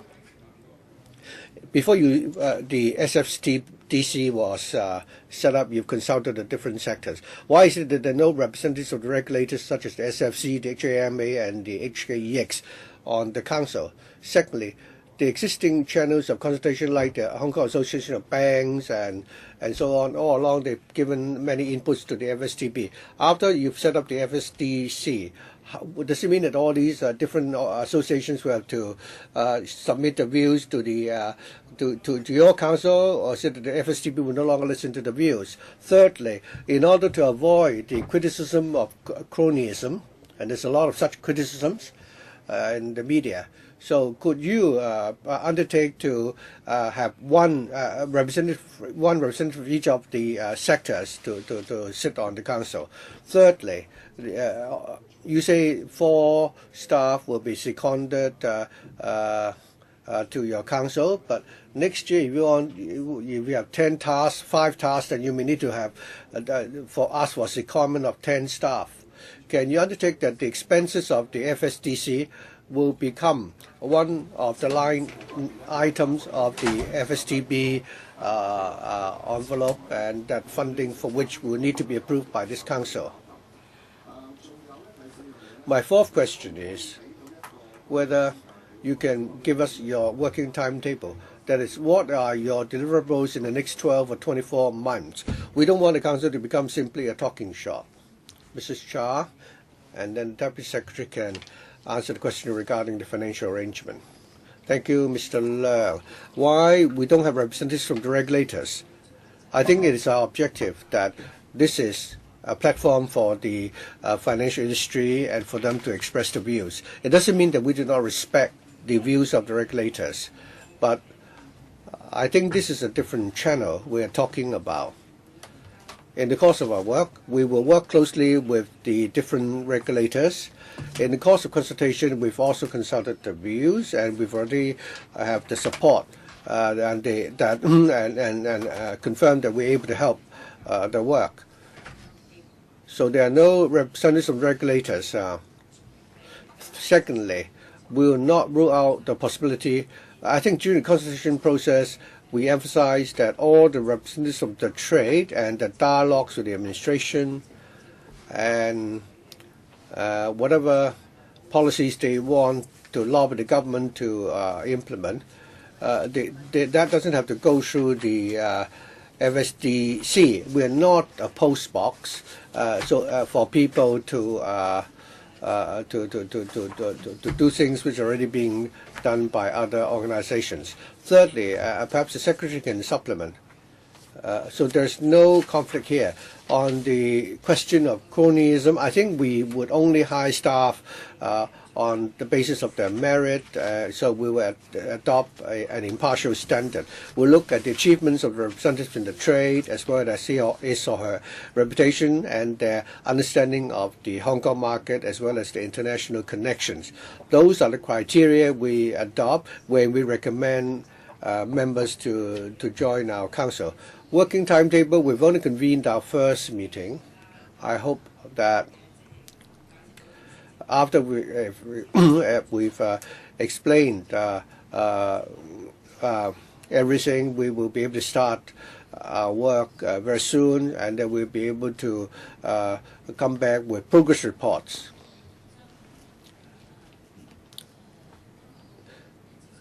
The expenses of the FSDC will come from the resources of the FSTB.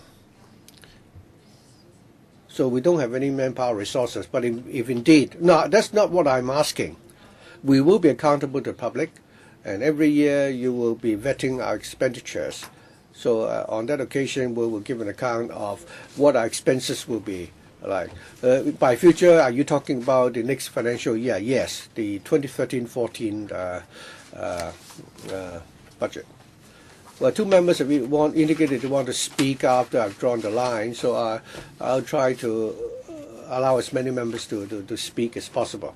Are there any other members who would still like to speak? If not, then I think since we're all familiar with the issue, so we can shorten the discussion and deal with the motions. Mr. Kwok Wing Hung, last time I already asked about whether you have a proposal. You've already convened your first meeting, but after the meeting, I think your terms of reference appear to be very vague. In para 5.1, you talk about leveraging remaining opportunities, human resources. We understand that these are important, but why is it that we need a concrete proposal? You say you don't have any. If you look at the Tourism Board, the URA, and the Airport Authority, they have very clear work plans explaining to us what they will be doing specifically in the forthcoming year. Mr. Abraham checked whether or not the Council will become something like the Temasek. I think these are reasonable queries which the public would ask, because you don't know what exactly your members of the Council are doing. Without the transparency, without a work plan, you emphasize on the importance of the rule of law. Without statutory regulation, it is difficult for us to allay such concerns. So what's the government's position? You talk about the City of UK. City UK is a trade association, and no government officials sit on that organization, and there are no ex-official members from the government. So the question is still unresolved. You don't have a work plan, and your corporate organization structure is not clear. So how do you plan to proceed with your work? It's not possible. Mrs. Cha. Thank you, Mr. Kwok. Let me explain that the work of the preparatory working group and the work of the FSTB are different. The preparatory task force studied at the time the mission of the FSTDC and its terms of reference, and what are the areas of work that should be covered under its terms of reference. But specifically, of course, you said that we need to have a business plan with items 1, 2, 3, 4, 5. That is the work of the FSDC. The preparatory task force cannot, before the council is set up, work out its work plan and objectives. After we've convened our first meeting, all members have indicated that they would we will be able to start our work as soon as possible so that we can work out our work plan. That's why 5 working groups have been set up, and of course these working groups will need to be widely representative, and these working groups will then look at the specific details before we can come up with a concrete work plan. So this is all I want to emphasize. That is, the work of the preparatory task force cannot replace the work of the FSDC. Mr. Ng Liang Sing. Thank you. I think we're all concerned about your work plan and your timetable. In my speech regarding the policy address, I've already made the same point. I think you should do it step by step.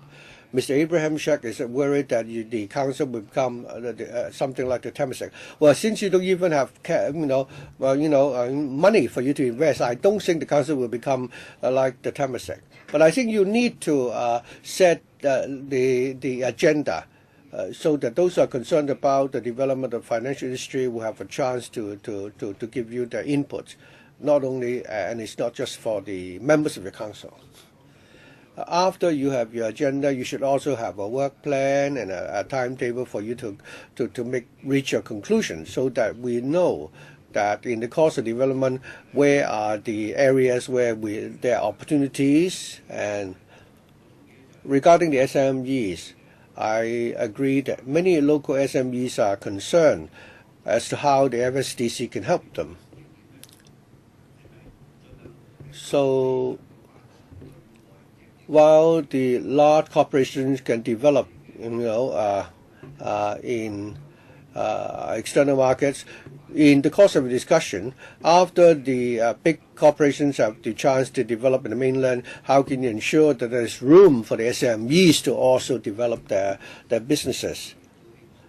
And I'd like to, I hope that with your wisdom, Mrs. Cha, you'll be able to help. Thank you, Mr. Leung, for those constructive suggestions. We will certainly take that into consideration in the course of our work. Mr. James Teen. Thank you. In the design of the FSDC, I think, well, I've been an electrical member for a long time, although there was a break in between. I can't recall in the history of Hong Kong whether we have something, any institution similar to the FSDC. Well, Mrs. Laura Cha explained to us its terms of reference.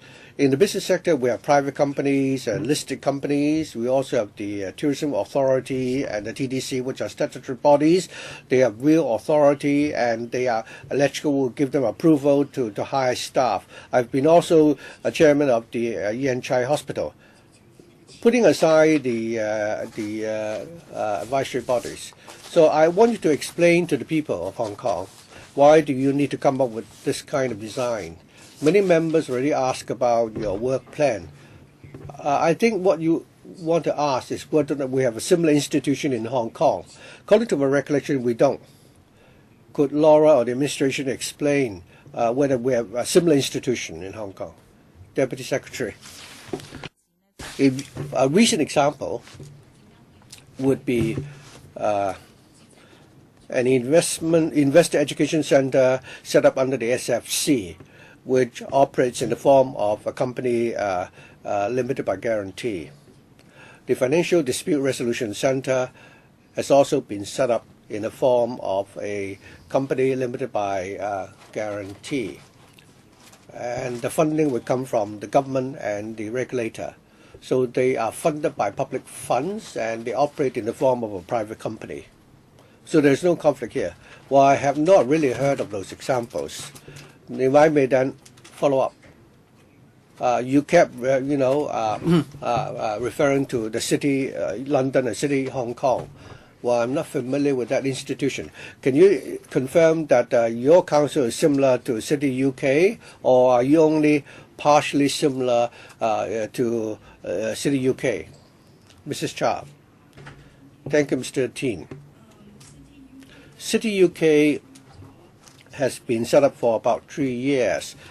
According to understanding, when they promoted the function of the London Financial City, 3 different government departments, the City of London also played a part. A few years ago, they were set up, they have a membership system.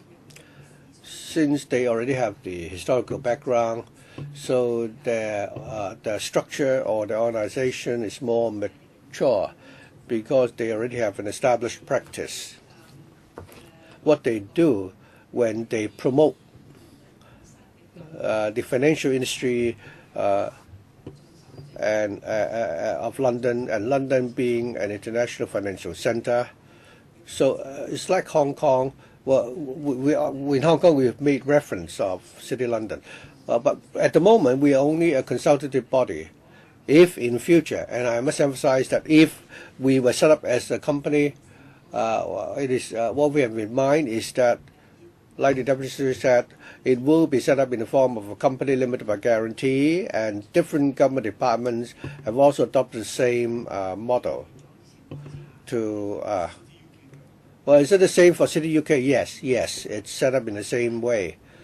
But we are different from City UK because right from the outset, they already have members, and the members have to pay a fee. We're not going to take that route. We believe at the beginning, this is not something that we wish to consider. Deputy Secretary. I always believe that we need to set up a Financial Services Development Council. After the Lehman Brothers saga, the financial industry has been subject to excessive regulation. The SFC, the insurance regulator, and the industry is afraid. The HAMA is afraid that of being accused of being negligent, with the result that the financial industry are now, encountering many difficulties, and it's very difficult for them to find new development opportunities. I hope the FSDC can do that. While many people have concerns about the council, but you've already explained clearly that at the beginning it will only play an advisory role. But depending on how the council's work develop, perhaps you can, consider doing more. I think, in Singapore they want to attract many people to set up headquarters in Singapore, and not only that, they want. I think because of the Hong Kong has lost some of its business in Singapore. So if we could make Hong Kong a place where people come to set up the headquarters, not only will it create employment, it also would create different types of employment. It will also expand the exposure of the people. I think these are the jobs that our young people need.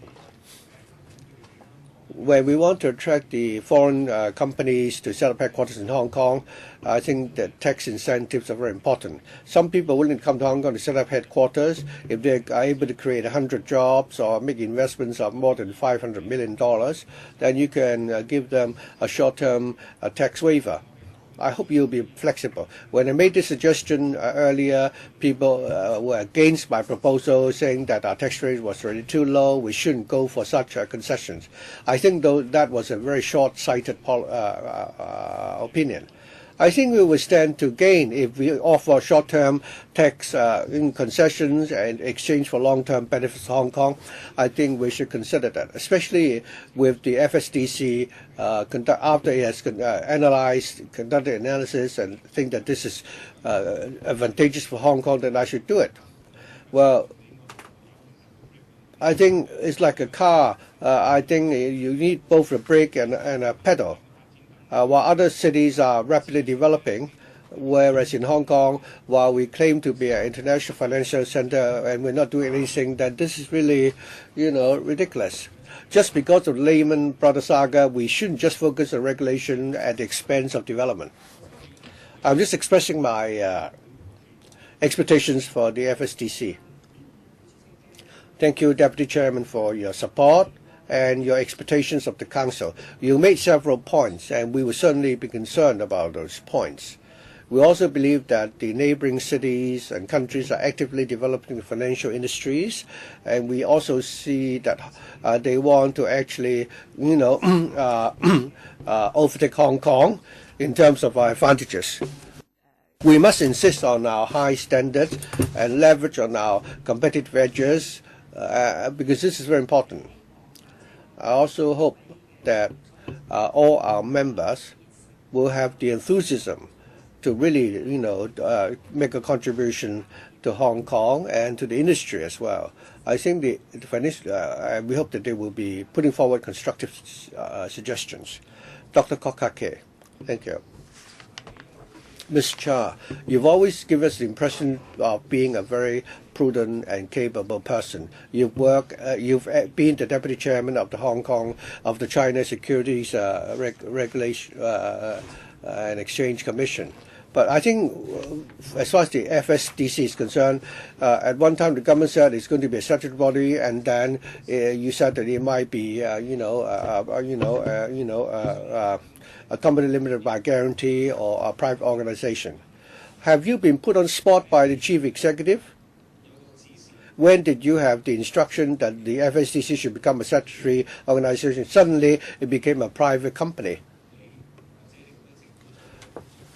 Has this been the style of the administration all along? Yes, Mrs. Cha. Yes, I thank Mr. Kwok for his questions. I admitted that I didn't really handle the matter well. That was at the initial stage. I was not subject to any pressure, but then I did not answer the questions well. At that time, I was responding to a question raised by a journalist, and I was trying to say that I was, or we were not an official organization. So, I did apologize for the misunderstanding or the remark that I made.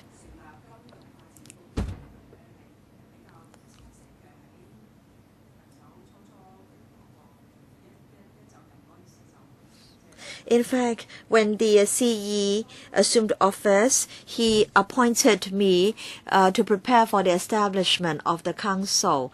So the preparatory task force was responsible for the preparation work. So I assume a full responsibility for what I do and what I have done. Sorry, Mrs. Cha, because there is this 3-minute time limit. Now, I have the impression that the government always irons out all the details very soundly, but then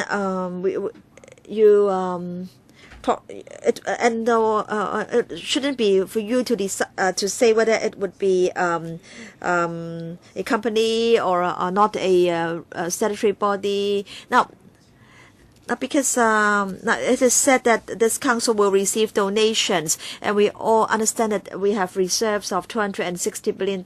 So will you turn yourself into a sovereign fund? No.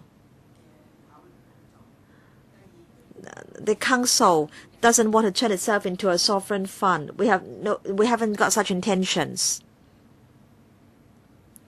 Mr. Sin Chung Kai.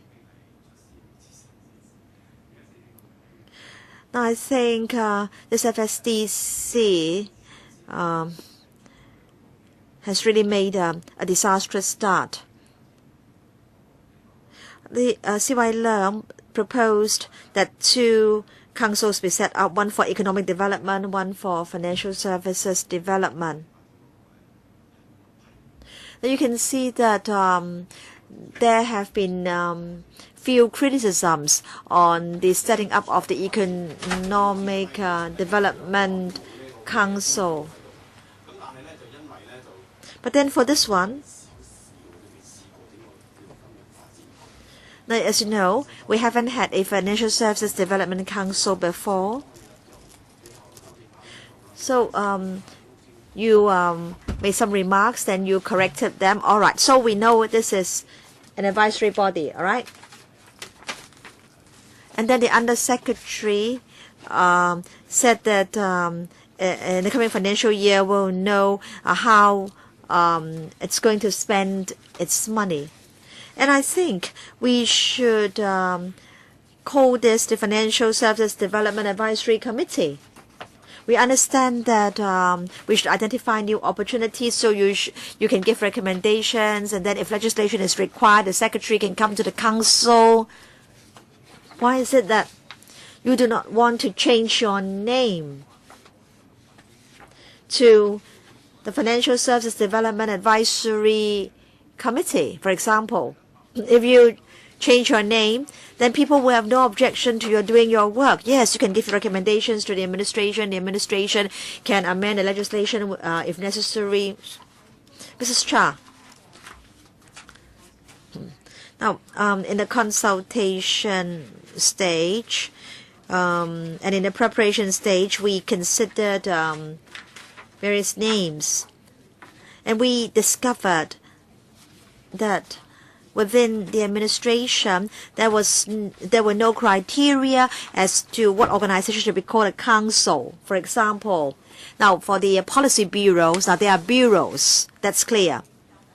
But then we do have authorities like the Airport Authority, the Hong Kong Monetary Authority. They are authorities. And then we have the Employees Retraining Board. So again, all these are called GOP. in Chinese. And then Productivity Council, Financial Reporting Council, Vocational Training Council. These are also called 局 in Chinese. And then we have also the Film Development Council, the Logistics Council, and they are all called councils in English. And so at the time, we felt that there were no clear criteria for the name council, and that was why we felt that a Financial Service Development Council would not be a controversial name. And of course, for council, some are advisory in nature, some are statutory in nature. And in fact, I used to sit on the UGC. It's a committee, but in fact, it can have say on the use of huge amounts of resources. And so as we felt that there was no clear definition for a council, so we decided to use the name council. Now, I want to say that the DAB supports the setting up of the FSDC. We understand that the regulators carry out defense work. They are like the police, and I think this council chaired by Mrs. Cha can find new opportunities for Hong Kong's financial industries, and we hope that you can also help promote and consolidate Hong Kong as an international financial center. But then it seems that you have a very difficult start. The community, electrical members are very concerned about the name of the council, its work, and so on and so forth. Now, at the first meeting, 5 working groups were set up. So you've given birth to 5 children, but you only have 3 supporting staff members for 5 working groups. So we will be we're looking forward to having your work timetable, but then you don't have enough manpower support. We don't know how much funding you will get. So I'm sure you will be working under very difficult conditions, and there are only 22 members on the council, and that's not enough. So I just want to know whether you're going to try to contact more stakeholders. And then secondly, Mr. Cheung is of the view that SMEs should be allowed to share the fruit of prosperity. And then issues that you should discuss or study include offshore renminbi business and other business opportunities, or headquarters economy. Now, we understand that there are many advisory committees and many reports have been produced. Whether these recommendations can become policies depend on whether the Bureau attaches importance to the recommendations. So can I ask the Bureau whether you will be attaching great importance to the work and the recommendations of the FSDC chairman?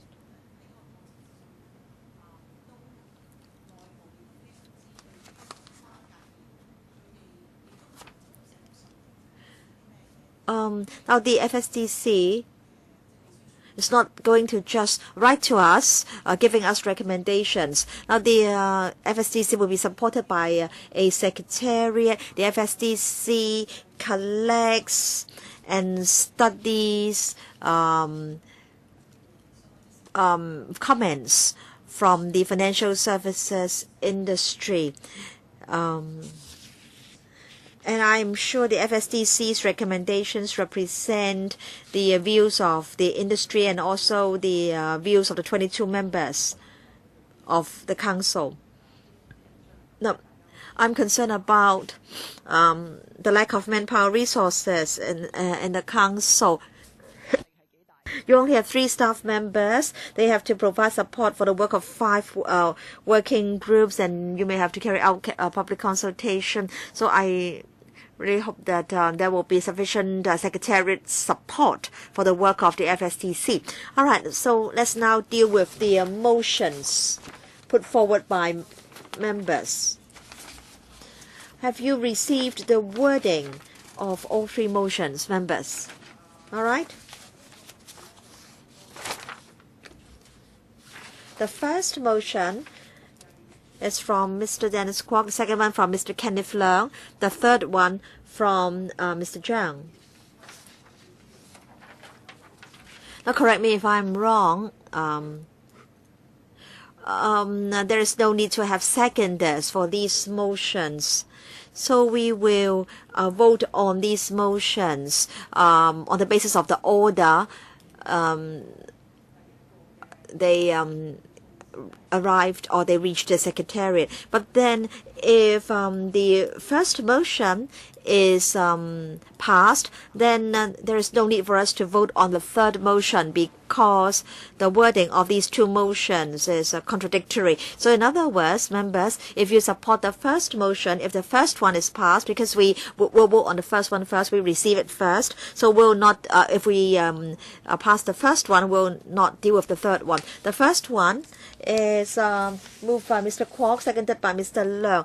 This panel urges the administration to set up the FSDC and operate as a statutory body. The second one is moved by Mr. Kenneth Leung and seconded by Mr. Dennis Kwok. This panel urges the administration to, before the setting up of the FSDC as a statutory body, change the name of the council to the Advisory Committee on Financial Services Development. The third one, in view of worries on the part of the public in relation to the FSDC, I propose that the FSDC be changed to an advisory body, but then there should be a study to see whether it should be developed into a statutory body later. All right. As members are all very familiar with this subject, we will immediately proceed to vote on these motions. And just to remind members again, if the first motion is passed, then we will not need to deal with the third motion because the two motions contradict each other. All right, any comments, Mr. Abraham Sheikh? Chairman, the first one and the third one are not contradictory. The first one is about the present.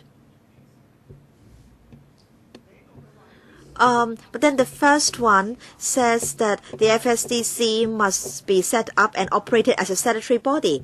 And then the third one is about changing the FSDC into an advisory body, but then the administration has studied the possibility of turning it into a statutory body in the future. All right. If members are of this view, we can deal with all three. But then considering it will be a bit strange because for the first one and the third one, I don't think they can really coexist. But anyway, all right.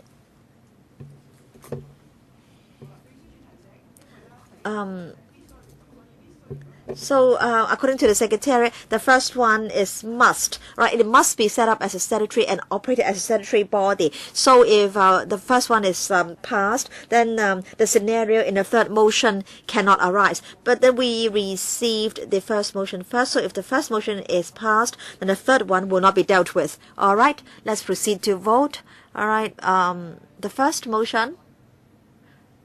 Do we need to show the motion on the screen? All right, so this panel urges the administration to set up and operate the FSDC as a statutory body, and this is a must. All right, only members of the panel can vote on this motion because we do have non-panel members here. 2 for.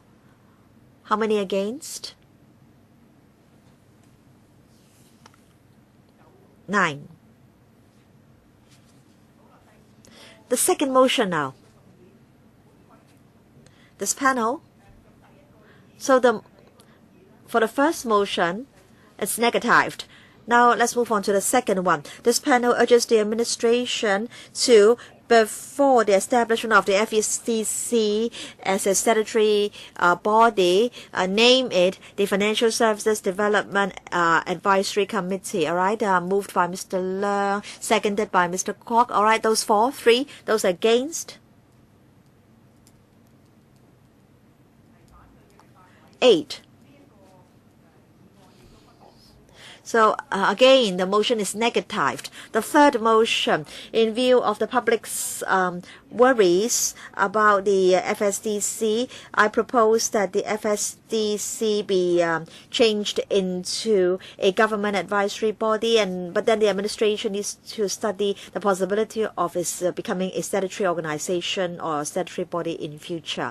Those in favor of this motion, 7. Those against?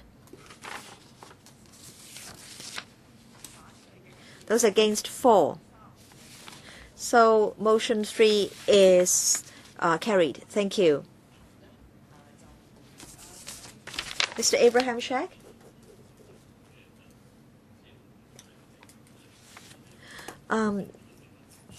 Chairman, now I understand that there are lots of public concerns.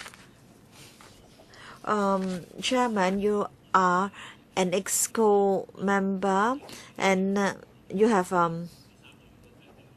allowed the discussion of this item, and I think we shouldn't just have a discussion and then leave the matter aside. We should have at least a progress report on a quarterly basis. Yes, of course, as the chairman of the panel, I have to deal with this matter fairly. I understand that the public have great concerns about the work of the FSDC, and so I will ask the FSDC and the Bureau to give a progress report to the panel on a regular basis. And then we will move on to the next item, exchange of tax information arrangements. So I thank Mrs. Cha and the administration for coming.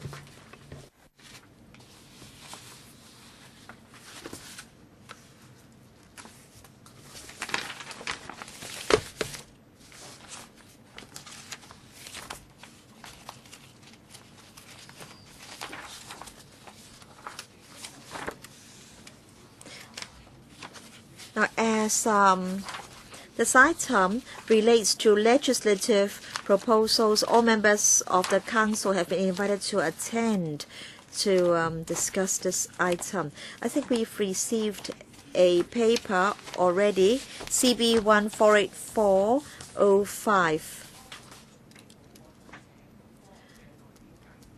So can I invite the administration to take us through the paper? Yes, thank you, Chairman. We need to put forward legislative amendments with regard to exchange of tax information arrangements. Now, our policy is to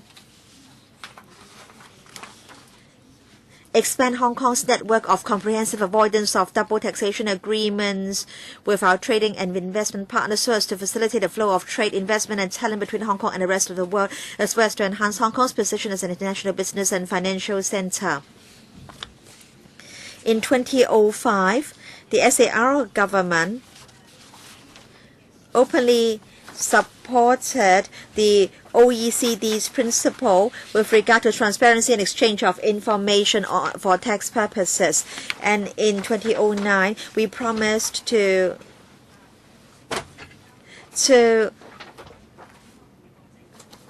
implement international standards on transparency and exchange of information for tax purposes. In fact, between 2003 and 2008, we tried to expand our CDTA network. In 2010, an amendment was passed to the Inland Revenue Ordinance, deleting the reference to taxation information with regard to local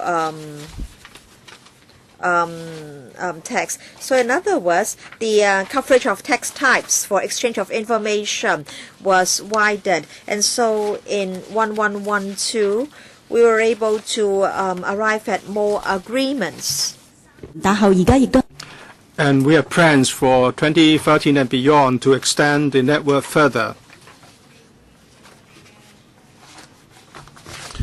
To expand our network, we have to overcome some difficulties that we now face, and we need to amend our law. There are a few considerations. We have to talk to our trading partners to sign more CDTAs, and very often they will respond that we have a low and simple tax regime. When they want to have an exchange of information, they would like to have a coverage extended to more types of taxation. So if we can expand this, we can sign more CDTAs. And also, at present, in terms of the time frame covered concerning EOI, we need to have some flexibility. And that is to say, before the date of entering into such agreement, there will be no exchange of information. But information obtained before the date of agreement might have to do with assessment subsequent to the date of agreement. So we need to amend our law to cover this. And thirdly, we also we have an obligation to enhance the transparency and exchange of information for tax purposes, so that we will not be regarded by the Global Forum of OECD as a non-compliant jurisdiction, or will be subject to unilateral sanction of other taxation jurisdictions. Internationally, there's some expectation about enhancement of transparency and combating tax evasion. The Global Forum on Transparency and Exchange of Information for Tax Purposes agreed in 2010 that there will be a peer review among their members in two phases. Phase 1, every member will be examined in relation to legal framework and a regulatory framework put in place by the member, and then they will assess each other to see whether the legal and the regulatory frameworks are conducive to the access of information on taxation. So we have passed phase 1, we're generally considered okay, but in that process we are told that in terms of our legal framework, we need to effect some amendments to provide an effective legal framework for exchange of information. And hence, we have made some legislative proposals as set out in the paper. There are a number of proposals that we would like to take forward. First, amendment of Section 49, bracket 1A, to specify that under certain circumstances, the Commissioner can enter into agreement with other jurisdictions. At present, we can sign such agreements on the basis of avoidance of double taxation. Well, after the amendment, we'll provide the legal basis for the purpose of exchange of information and the transparency enhancement and information exchange. Second, we'll cover under such agreements tax types, more tax types, and that is the tax types to be covered by EOI. At present, basically. Whatever, we mainly covered salaries tax or similar taxes. After the amendment, the jurisdictions special tax types which are not levied in Hong Kong can also be covered.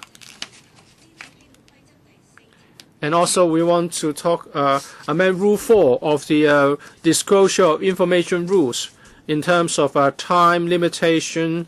We'd like to relax it a little bit. And then we also want to clarify some wording, some terms to align our law with international practice. There are some model laws from OECD. For example, possession may include control, the meaning of control.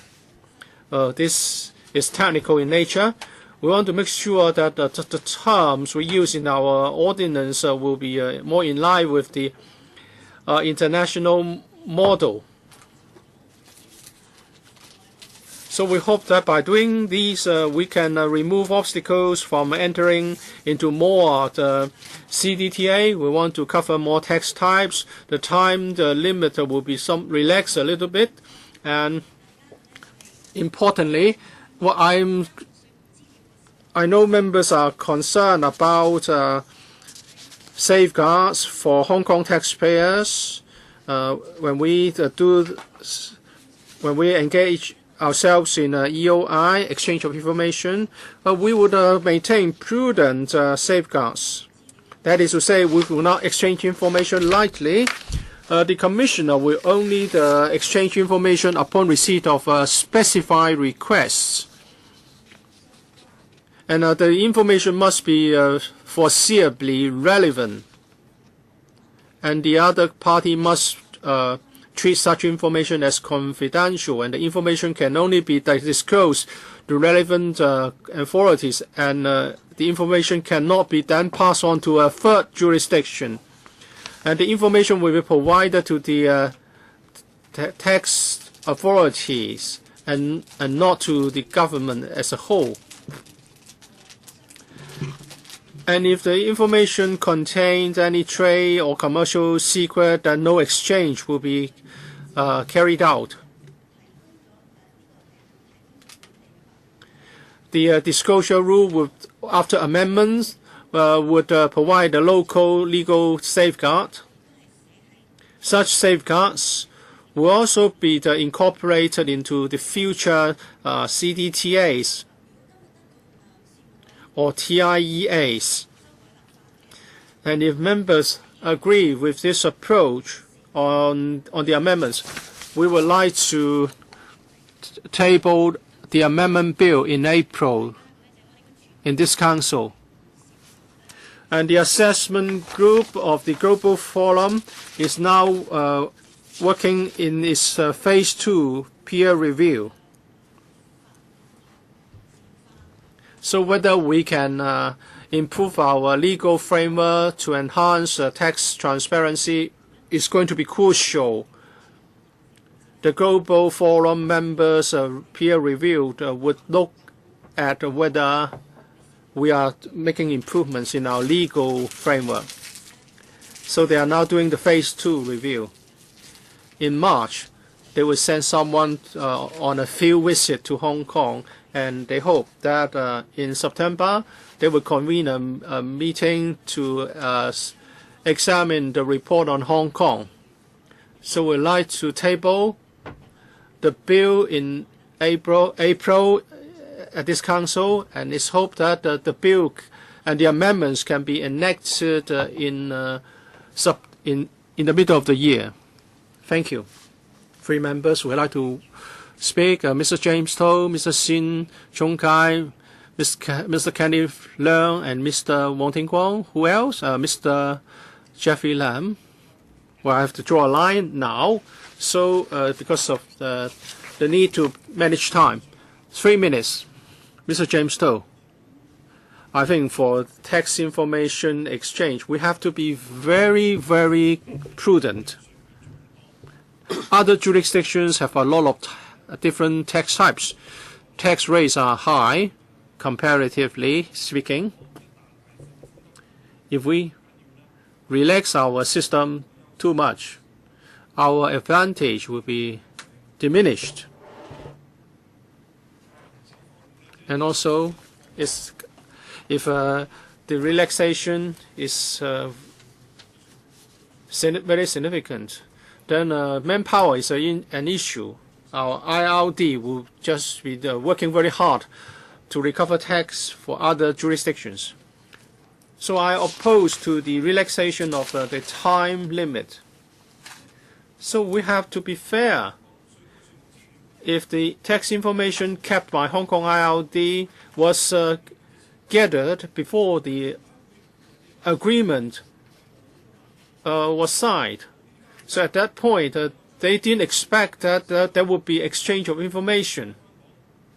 And after you sign an agreement, that party may have to furnish more information because of his presence in Hong Kong. But he will say the information was gathered previously, but it took 3 years for assessment, and then the information will be subject to exchange.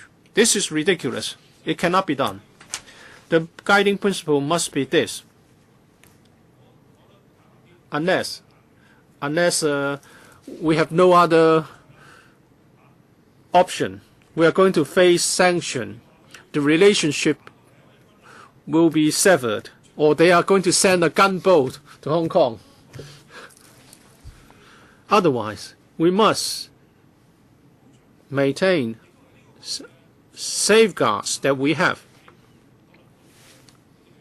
That may be also an advantage, a comparative advantage vis-à-vis other jurisdictions. We are not trying to avoid the tax evaders all over the world to Hong Kong. But because of high liquidity globally,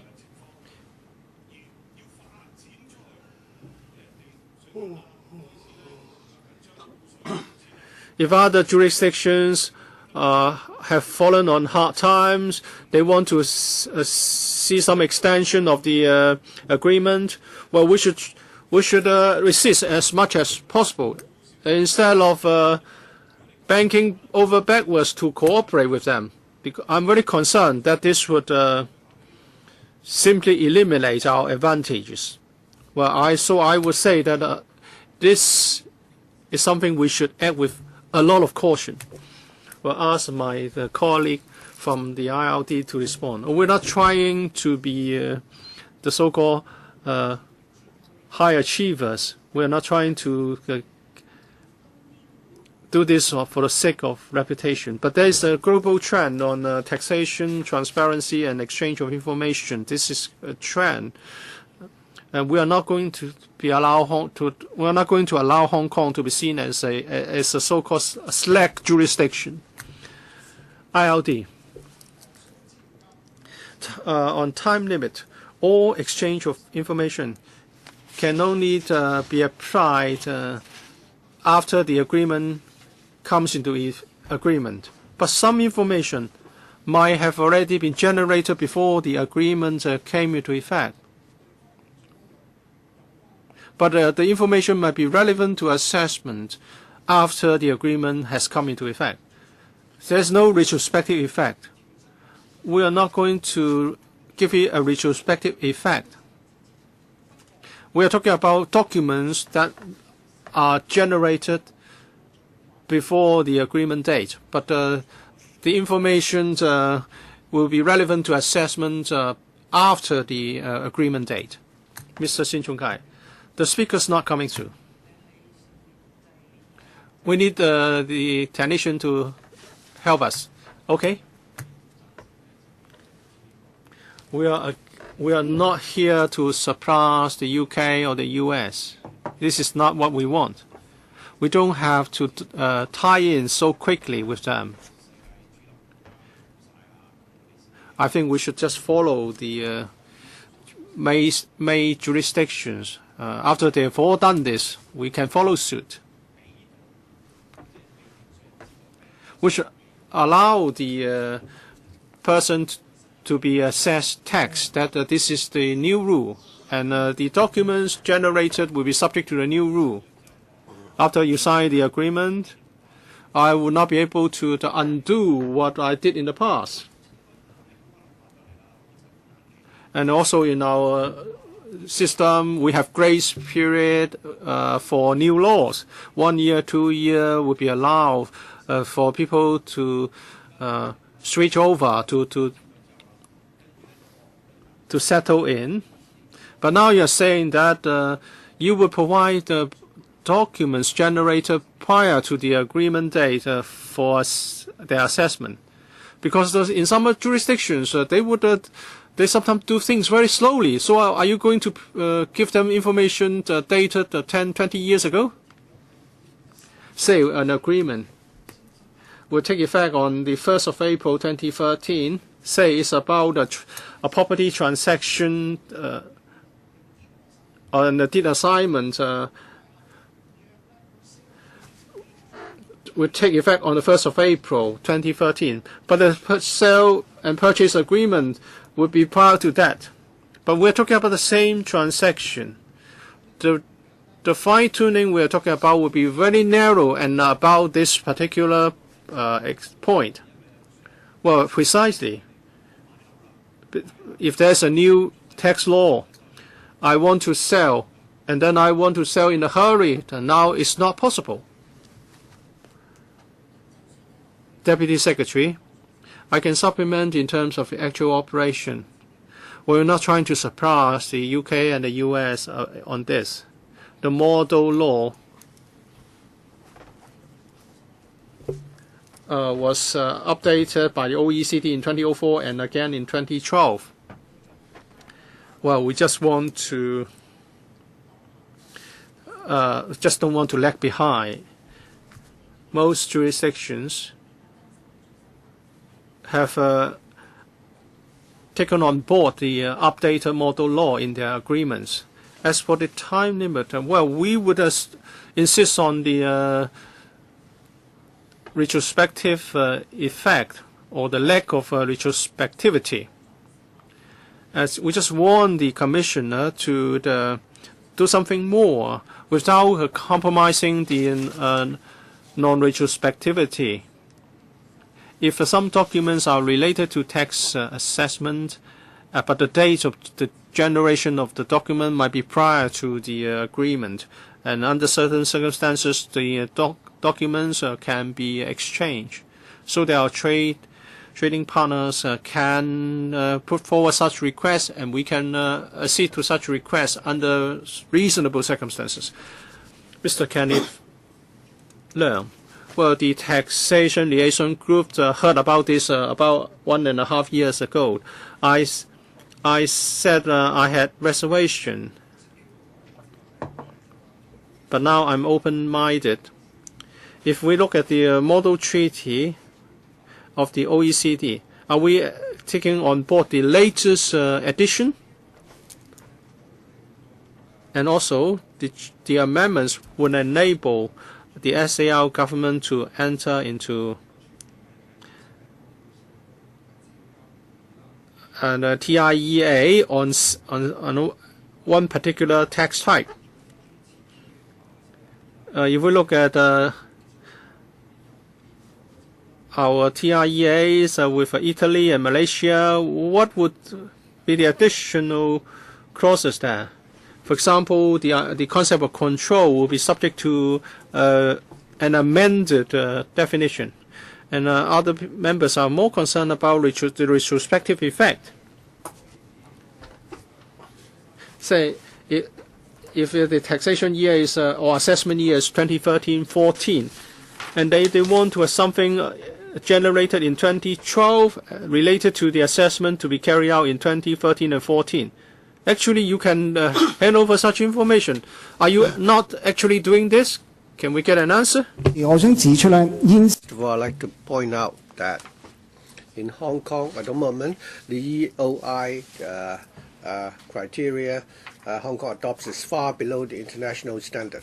The latest standard was set up in 2012. we're already 10 years behind, and we have yet to comply with the lowest or the minimum requirement.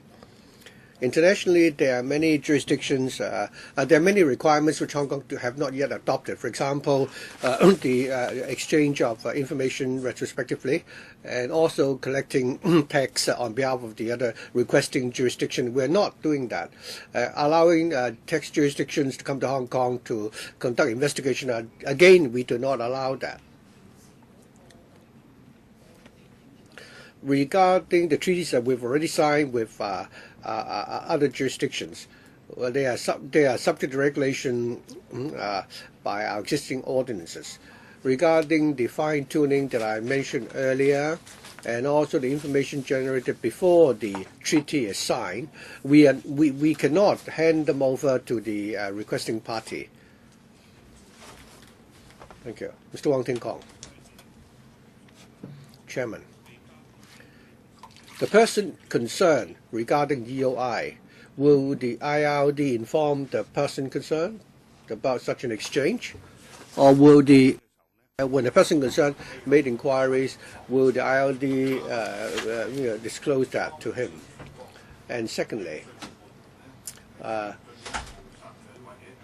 when the requesting jurisdiction requires even further information which involve other government departments, for example, the Immigration Department, the Police, the Correctional Services Department, or the Company Registrar and the Land Registry. Will the IRD entertain such requests? Mr. Chiu? Under the existing ordinance, there is already a notification system. In other words, every time before we exchange information, we inform the taxpayer. They are telling him that the IRD will be exchanging information with another, treaty signatory, and the person concerned has the power to ask the IRD to look at the information being exchanged to verify whether the information is correct. Should there be any inaccuracies, the taxpayer can raise objections and ask the commissioner to make the amendments. If we cannot reach an agreement with the commissioner, there is an appeals mechanism for him to take his case to the financial secretary. Secondly, as to the information in the possession of other departments, under the existing treaty, the tax jurisdiction in Hong Kong has the obligation to provide information in the hands of other departments to the requesting party. So does that so the other departments are referred to would also be included? Yes, including the Immigration Department, the Land Registry, they will also be covered. Mr. Jeffrey Lam. Mr. Sin Chung Kai said he doesn't want us to surpass the UK or the US, and the Deputy Secretary told us that this proposal doesn't mean that we're going to surpass the UK or the US. I hope that the administration and all the parties concerned will agree that we should adopt the same standard in considering other policies. Sometimes people would demand that we should, do better than or supersede the U.S. or the U.S. If we apply the same standard to all our policies, that would be fair. As far as this proposal is concerned, basically I support the proposal, and I don't think the other jurisdictions would send a gunship to our shore. And sometimes it may not be a gunboat at all. It could even be a sampan. Well, the SMEs, on the other hand, are concerned because if the information were exchanged and given and put into the hands of another party, how would that affect them? The person who receives such information, how would they ensure that such information will not be leaked, or that they are used for other purposes than tax assessment? Could the Secretary or the Deputy Secretary explain how you can allay such concerns? Thank you. As far as protection of privacy is concerned, we attach a lot of importance to that. As we say in paragraph 12, while we discuss this issue over the last few years, we try to ensure that the law will stipulate clearly that information will be kept confidential, and that the agreements signed would also highlight our legal requirements. So other than SMEs, all persons providing information will have the same safeguard. Yes, also like to supplement that if the other tax jurisdiction should do anything irregular, then we can raise our objection, or we can actually go to the OECD, and at the final juncture, we will not rule out the possibility of terminating the agreement. Well, in the paper, you say that the information cannot be disclosed to a third tax jurisdiction. If indeed a third tax jurisdiction would need such information, would they have to come to Hong Kong and make the request directly? Yes. I think we may now end our discussion on this item. And I hope the administration will note all the concerns raised, and I'm sure that the Bills Committee form set up to scrutinize the bill will follow up on those issues. And with that, we may now move on to the next item, which is the SFC's budget for the financial year 2013-14. I'd like to thank the officials for attending our discussion for this item, and we'll invite the next team to join us for the item on the SFC.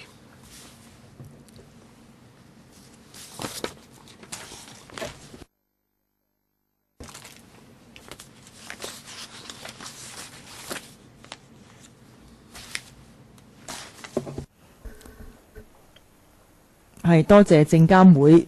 To thank the representatives from the SFC and the administration for coming. If the SFC or the administration are ready, I'll invite the officials to walk us through the paper. And I'll say a few words, and then I'll ask the chairman of the SFC to give members a briefing. The SFC's budget for 2013-14 is already explained in the paper circulated earlier. It's being vetted at the moment. We understand that the SFC has forecasted a deficit for the next year, but they have no plans to ask the administration or LegCo for provisions to make up for the deficit. Of course, the SFC plays a very important regulatory role, and as a public statutory organization, we expect that the SFC, in the course of its operation, will manage its finances prudently. We also note that in the SFC's budget, they have actually spelled out this principle clearly. At this point, perhaps I'll invite the chairman of the SFC to walk us through the paper, Mr. Tong. Thank you. In order that our CEO can listen more clearly to my briefing, please allow me to speak in English. Financial Affairs Panel, I'm pleased to have the opportunity to brief the honourable members on our budget. The Commission's budget for 2013-14 shows an operating deficit of $435 million as a result of projected low market turnover over the next 12 months, and we anticipate further deficit in the following few years. Although there's been a recent increase in local market turnover, it is not yet clear whether this is sustainable in view of continued uncertainty in the global economy, particularly in the US and Europe. We therefore think it is prudent to continue to be conservative in our income projections, which are largely a function of turnover. We understand that market conditions have been difficult in recent years, and the prospect is unclear for many of our licensed intermediaries. In March 2012, the SFC announced a waiver on annual licensing fees for a 2-year period. This initiative has benefited about 40,000 intermediaries and would continue in the coming financial year. We have also carefully considered the issue of whether we should reduce the levy. The Commission has in the past reduced its levy twice.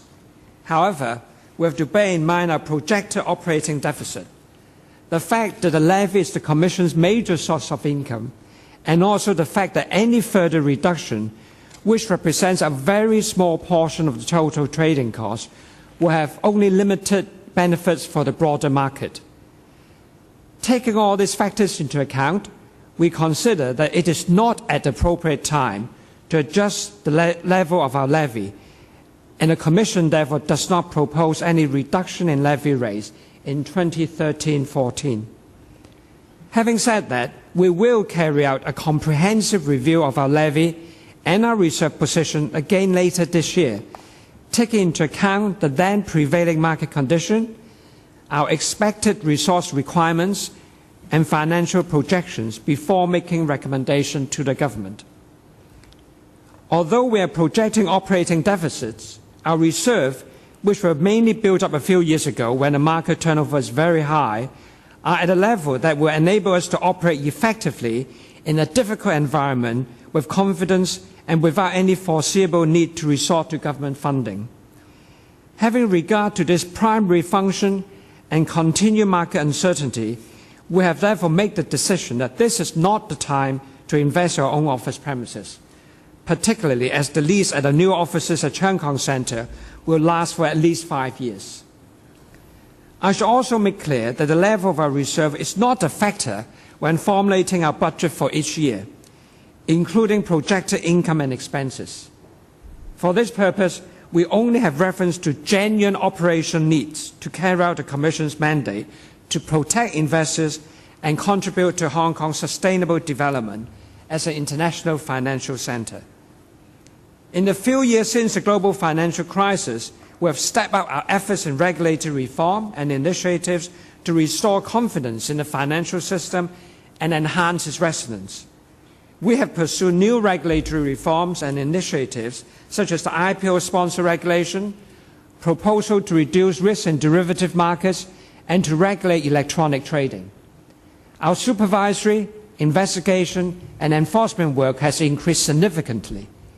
New overseas regulatory development, as well as the continued liberalization of the renminbi, had also impacted on investment products authorized by the Commission, resulting in an increase in volume and complexity in regulatory them.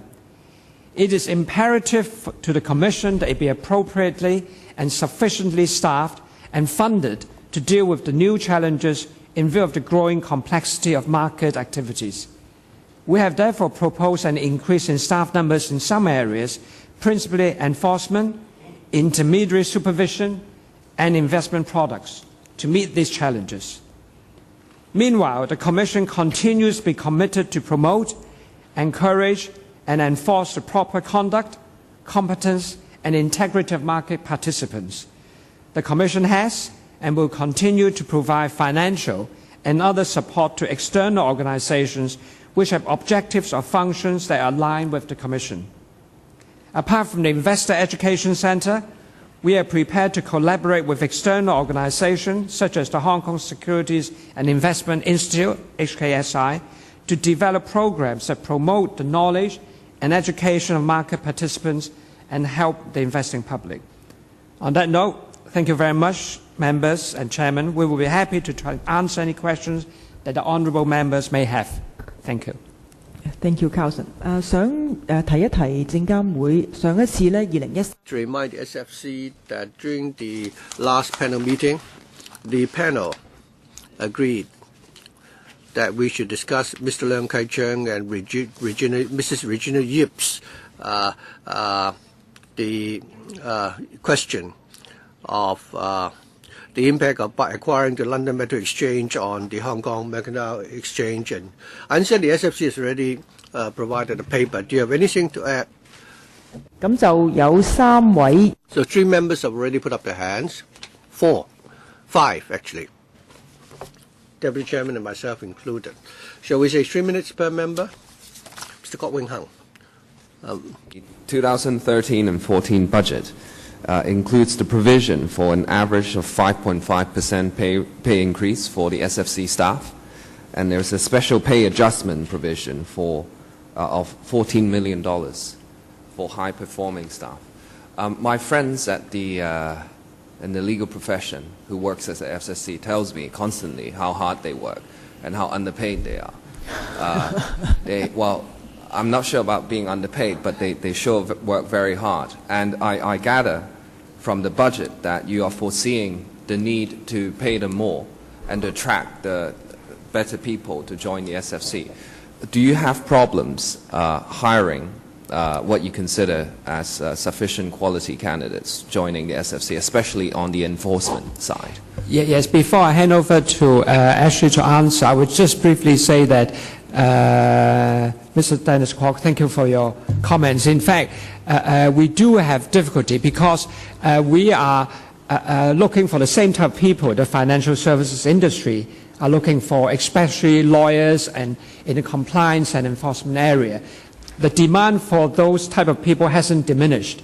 And in fact, we recently did a survey which shows that majority, 75% of our people actually are below the market median in terms of pay. So we do have a difficulty retaining people and people we've trained, and it is quite hard because we cannot afford to bring in inexperienced people if we're to carry out a proper function of regulating and enforcing the market. Actually, would you like to add anything? Well, I don't have much to add to that. Safe to say that, yes, I mean, it is difficult to recruit, and we have to get the balance right.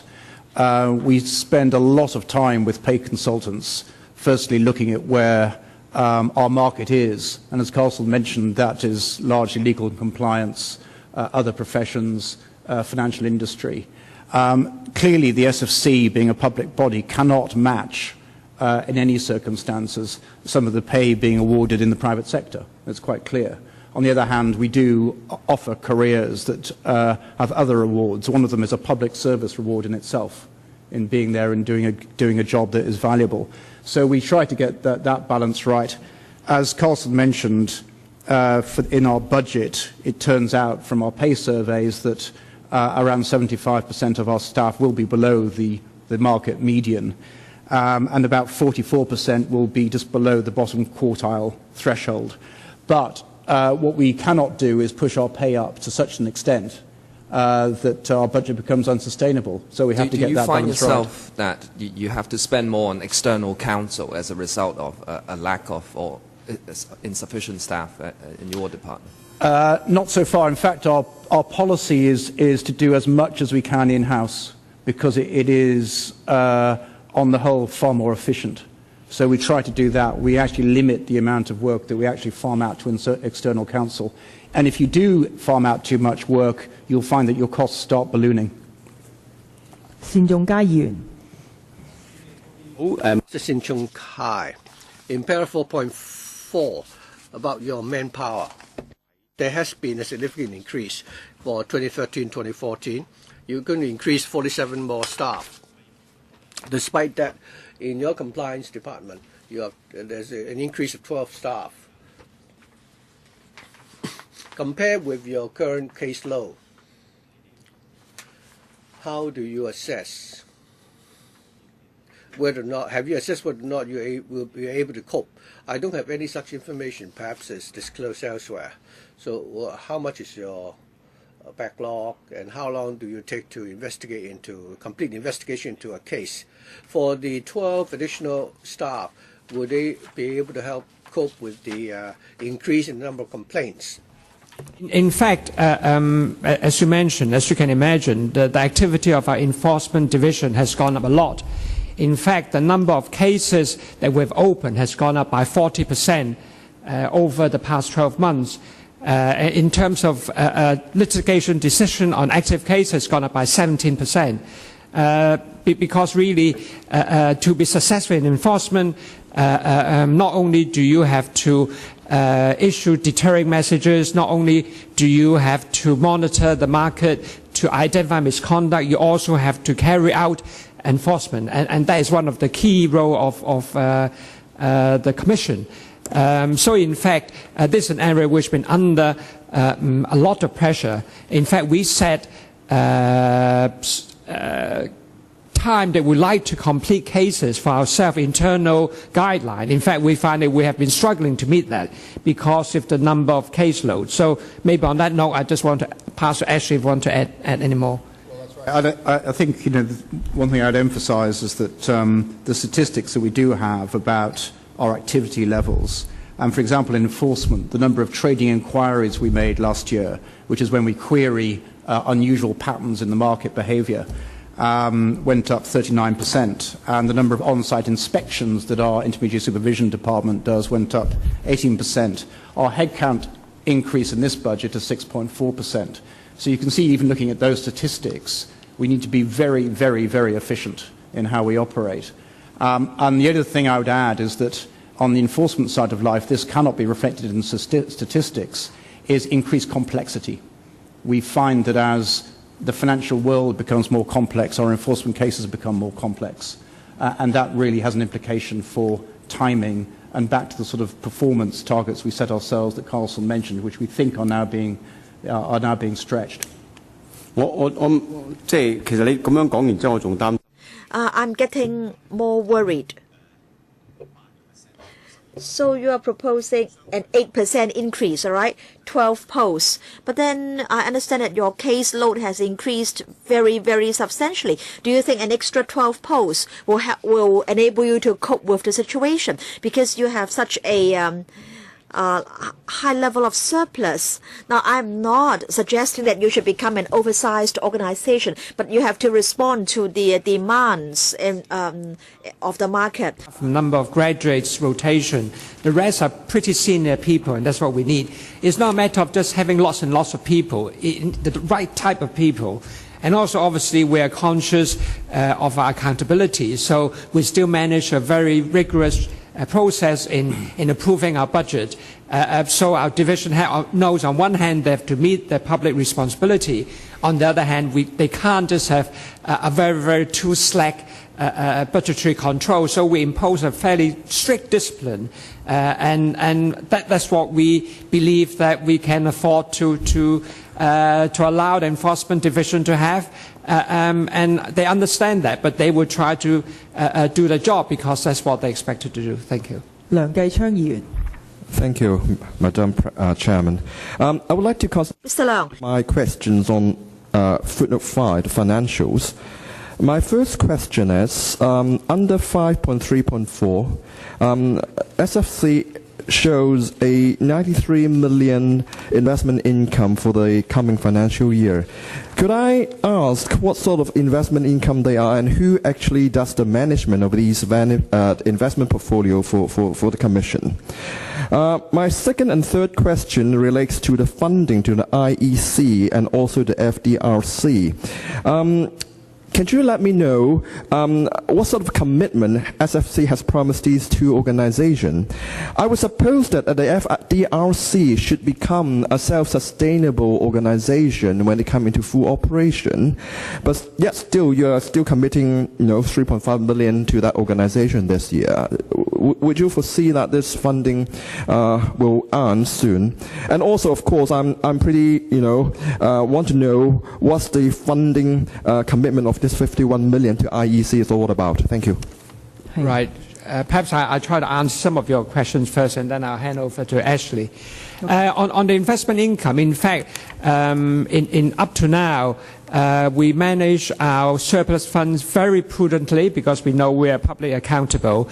And most of our investments, in fact, are invested in very high quality treasury bonds. And that's why the return has been very, very dismal. We do have external advisor, but most of the investment I handle ourselves because, as I say, there's really pretty straightforward investment in very highly rated government bonds. Carlson, can I chip in? Yeah. Because I know that the exchange fund also invests on behalf of statutory bodies. Are you one of the statutory bodies which uses the expertise of the exchange fund? No. Okay. Our funds is not placed with the exchange fund. Okay. But in fact, we just recently set up an investment committee, which I will chair myself, and we are inviting advisors to come and advise us to hope to improve the return of our investment, but still obviously on a very, very prudent basis, as we fully understand our public accountability and our responsibility. Okay. So that's on the first note. On the Investors Education Centre, perhaps Ashley like to... Yeah, well, one thing I would say to begin with is that the IEC is vital. I mean, it was quite clear, I think, that we needed to step up the whole area of investor education. And the funding commitment recognises that that is becoming now quite a substantial organisation. It's a subsidiary of the SFC, and we do fund all of its costs. And we will, there's no plan to change that going forward. Perhaps I'll... Okay, please continue. Say something about the FDRC that was mentioned also. The funding for the first 3 years of operation of the center, the Financial Dispute Resolution Center, is a tripartite arrangement. It is funded both by the government, and we did go to LegCo to ask for funding shortly before its operation in June last year, SFC as well as Hong Kong MA. This arrangement is meant to last for the first 3 years of the operation of the center, and the situation will be reviewed afterwards. Okay. 涂謹申議員 Mr. James Toh. Chairman, I am still of the view that the levy rate should be adjusted downwards. The reason is simple. Concerning CAP 396, it mentions more than 2 times the reserves, and that it is said that the FS should be consulted, and then the levy rate should be adjusted, and so on and so forth. Because at the moment, your financial situation is extremely healthy. So there will be office relocation or rather, and then renovation, and you still have over $7 billion. And every year, you need to spend over $1 billion, all right? So over 5 times the annual expenditure or operating cost. And then para 16 says that any further reduction of the levy will have limited benefits for investors. Now, it's not about how much benefit there will be for investors. The point is, if you do not need to charge so much, you should not charge so much. So please don't think this is only a small amount to investors, so I should just keep more money in my pocket. This is a wrong concept. The SFC should never adopt such an attitude. You should not over-collect. The SFC should charge in accordance with the provisions of the law. If you do not need to collect so much, you don't collect so much. Please do not think that it doesn't matter because this is only a small amount to investors anyway. And then para 11. You're trying to defend yourself, right? You said there was a 20% reduction in 2006 and a further 25% in 2010. And then you talk about the licensing annual fee holiday. The licensing fee is only a small amount. And also, the waiving of the licensing fee will only benefit the licensees, but then a reduction of the levy will benefit investors in general.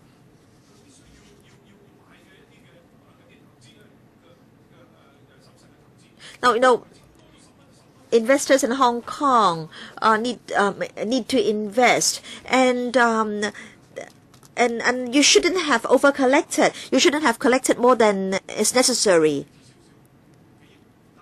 Now, you are suggesting there may be a deficit. And last year you talked about 70 billion, and if you reach 60 billion, then there is no deficit. So I really hope that you can reconsider adjusting the levy downwards. You should not overcollect. Who can reply? Carlson. Then I'll ask Ashley to supplement. Honourable Mr. James Toh, I'm conscious of the points you made, and in fact we take the comments you made, which you made last year as well, very, very seriously. And we did undertake to carry out a very detailed review of our levy and our financing system, which we have done. But you appreciate that the market has been extremely volatile, and any responsible entity it's important to make sure 收支平衡, that what you bring in will meet your outgoing expenditure. In fact, for 2012-13 budget, we've budgeted a profit, original surplus 145 million. As it turns out, we now expect to make a loss of 232 million because of the market turnover, which has dropped to about 50 billion and even lower on some days. And for the 2013-14, based on the current estimate, we expect to suffer a loss as well, as I mentioned, of over 400 million. So, first of all, it is important to stress that the conditions have changed a lot and the market is very volatile at present, that we are actually, our income is not meeting our outgoing, which is required to carry out our statutory role. We also, therefore, the reserves which we have got is now achieving the purpose it's meant to, which is obviously to cover when there are rainy days. And there's actually a different relationship between market conditions and regulatory environment. When the market is poor, the pressure on regulation is even higher. So we do have, whilst we have healthy reserves, which we accept, the figures speak for itself, but we are making losses and we expect to continue to make losses. And therefore, what we are saying is, at this very present moment, it's extremely difficult for us to come out with a recommendation, on one hand, that would meet your requirement, on the other hand, to know what is the future like. So what we are saying is to give us more time, and we undertake to review the situation again in detail towards the end of this year, and make sure that when we come back to the government next year and come back to the panel, that we'll have a more satisfying proposal, taking into account the market environment at that time. That's what we are pleading for, because last year we thought we might invest in office premises, which now we decide it's not the right thing to do, and also we've entered a lease with Cheung Kong, which is locked in for 5 years, so we decided not to do that. And also, obviously, we're publicly accountable. The reserve will manage prudently. We are preparing our budget, as our earlier discussion, Mr. Sin, Honourable Mr. Sin, that we will be very vigorous in our operation. We're not going to waste money when we don't need to. So taking all those into account, we are really asking the panel to bear with us and give us more time, so we have a more thorough review to come up with a more sustainable proposal. That's what we are really asking. So Ashley, perhaps you would like to add. Anything to add? I don't have a great deal. Okay. 下一位張華 Next, Mr. Zhang. But Chairman, can you queue up again? Okay. Yes, Mr. Zhang. I want to respond to what Mr. James Toh has said just now. Mr. Toh is of the view that the SFC should collect only the necessary amount or level. Now, many people are saying that increase in costs will be detrimental to the interests of small investors. Now this levy is, you may say it's a small amount, but in fact it's a big amount when compared with our commission. If the levy can be reduced, then investors' costs can be reduced. And that will help the operation of SMEs and will help the business of us brokers. Now, the SFC has quite a lot of income and reserves in particular, and the income of us comes from market participants. We hope that the SFC can make use of its resources to provide a level playing field for all, a fair market. We understand that the SFC is responsible for the orderly operation of the securities and futures market. The SFC should also safeguard the interests of investors. I think we all agree. But then another important role of the SFC is to adopt balanced regulation of the market. We hope that regulations and legislation will also ensure that there will be a level playing field for SMEs. For the Group C or Cat C companies, the loss was 386 million, and then Group A from 1.2 or $2 billion since the first half of 2011. So you can see the SMEs have been operating under extremely difficult conditions.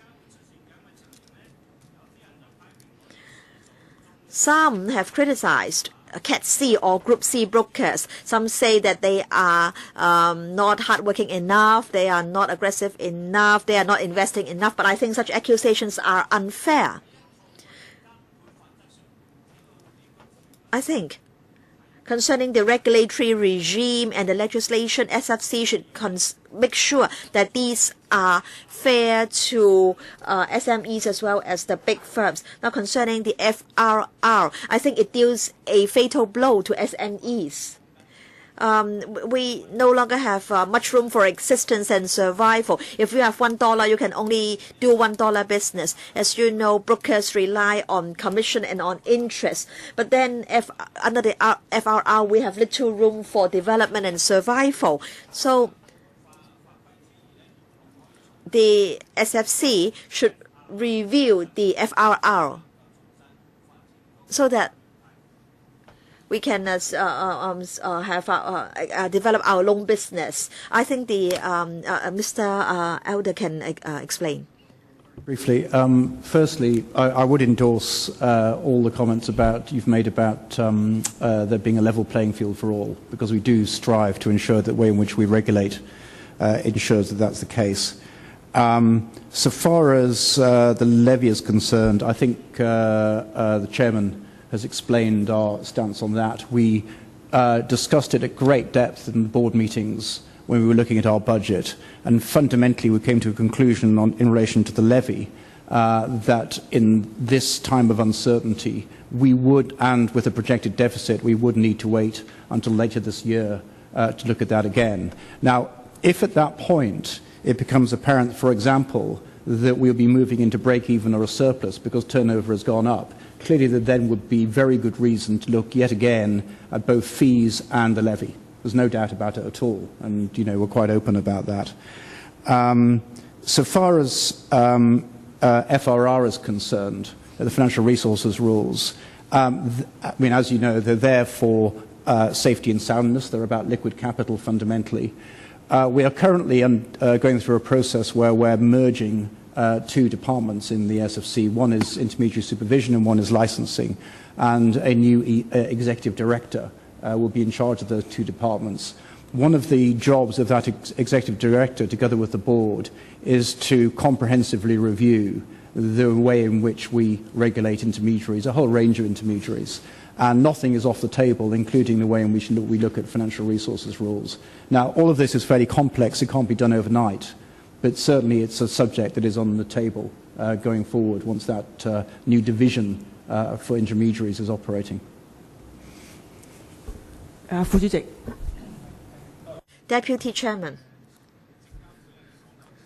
the SFC has made it clear that the reserves will not be used for other purposes. You remember last time we asked you to conduct a review, but in 2013-2014, the level of reserves will stand at 6.8 billion.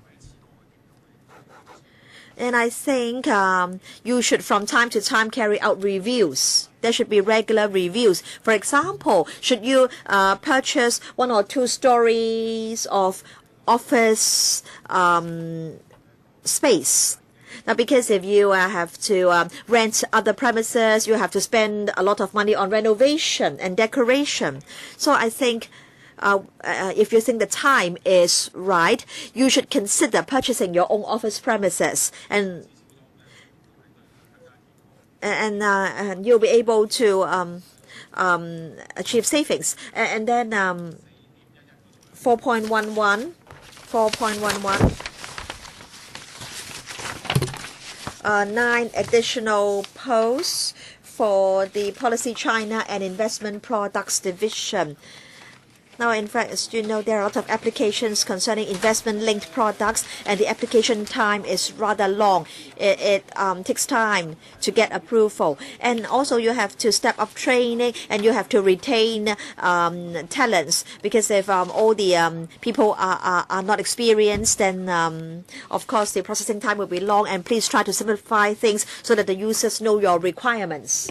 產品申請嘅 Also, are you going to offer seminars on applications to insurance companies on common causes of delay, and so they know the so-called expectation gap, and I hope this will reduce application processing time. At present, it would take 9 months to 1 year for a product to be actually launched from the time of conception. So how can we be a financial center if that's the kind of lead time we have? So will the FFC set up some objective on reducing the processing time to a certain limit? Say instead of 1 year, it's half or 6 months. Can we have some progressive goal set? To answer questions on the education and the other aspect. On the reserve, in fact, the board has long discussion, as Ashley mentioned, and we undertake to review our reserve and our levy every year, not just this year, every year. Every year we're going to look at it. And on the investment in property, we have discount for the moment because our new lease locks us in for 5 years. So there's nothing much we can do in the next 5 years. But certainly investment in office premises is a business decision. And if we're to manage our affairs properly, obviously this is something we will consider.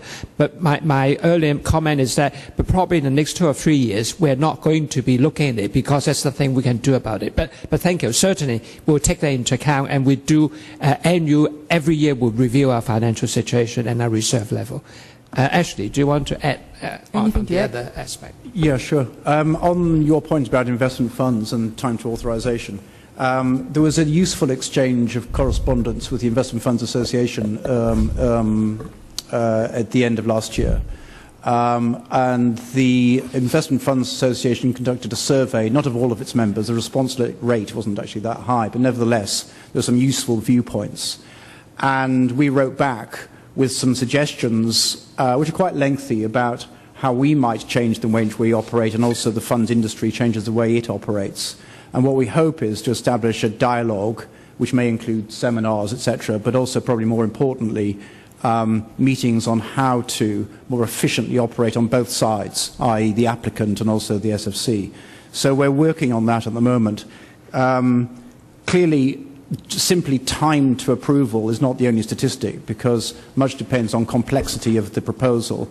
And very often we find that when fund managers put a proposal in, they will withdraw it or they won't pursue it for some time, which then skews the statistics. So the statistics, like many statistics, aren't necessarily all that telling. But the key thing we want to do is to make sure that, number one, the way in which we authorize products and such like is the right way for investors, which is the investor protection angle, but also for the industry. We do need to make sure that we and the industry are more efficient.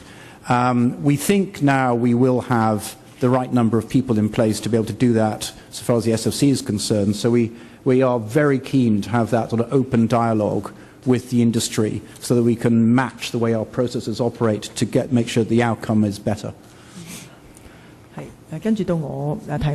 It's time for me to raise my questions. I have 2 questions. One, reserve. Last year, you promised this council a review. Mr. Tong has already told us the result of that review, and there will be more reviews in the future. You are saying that the external environment is fluctuating, and that it's not the right time to reduce the levy.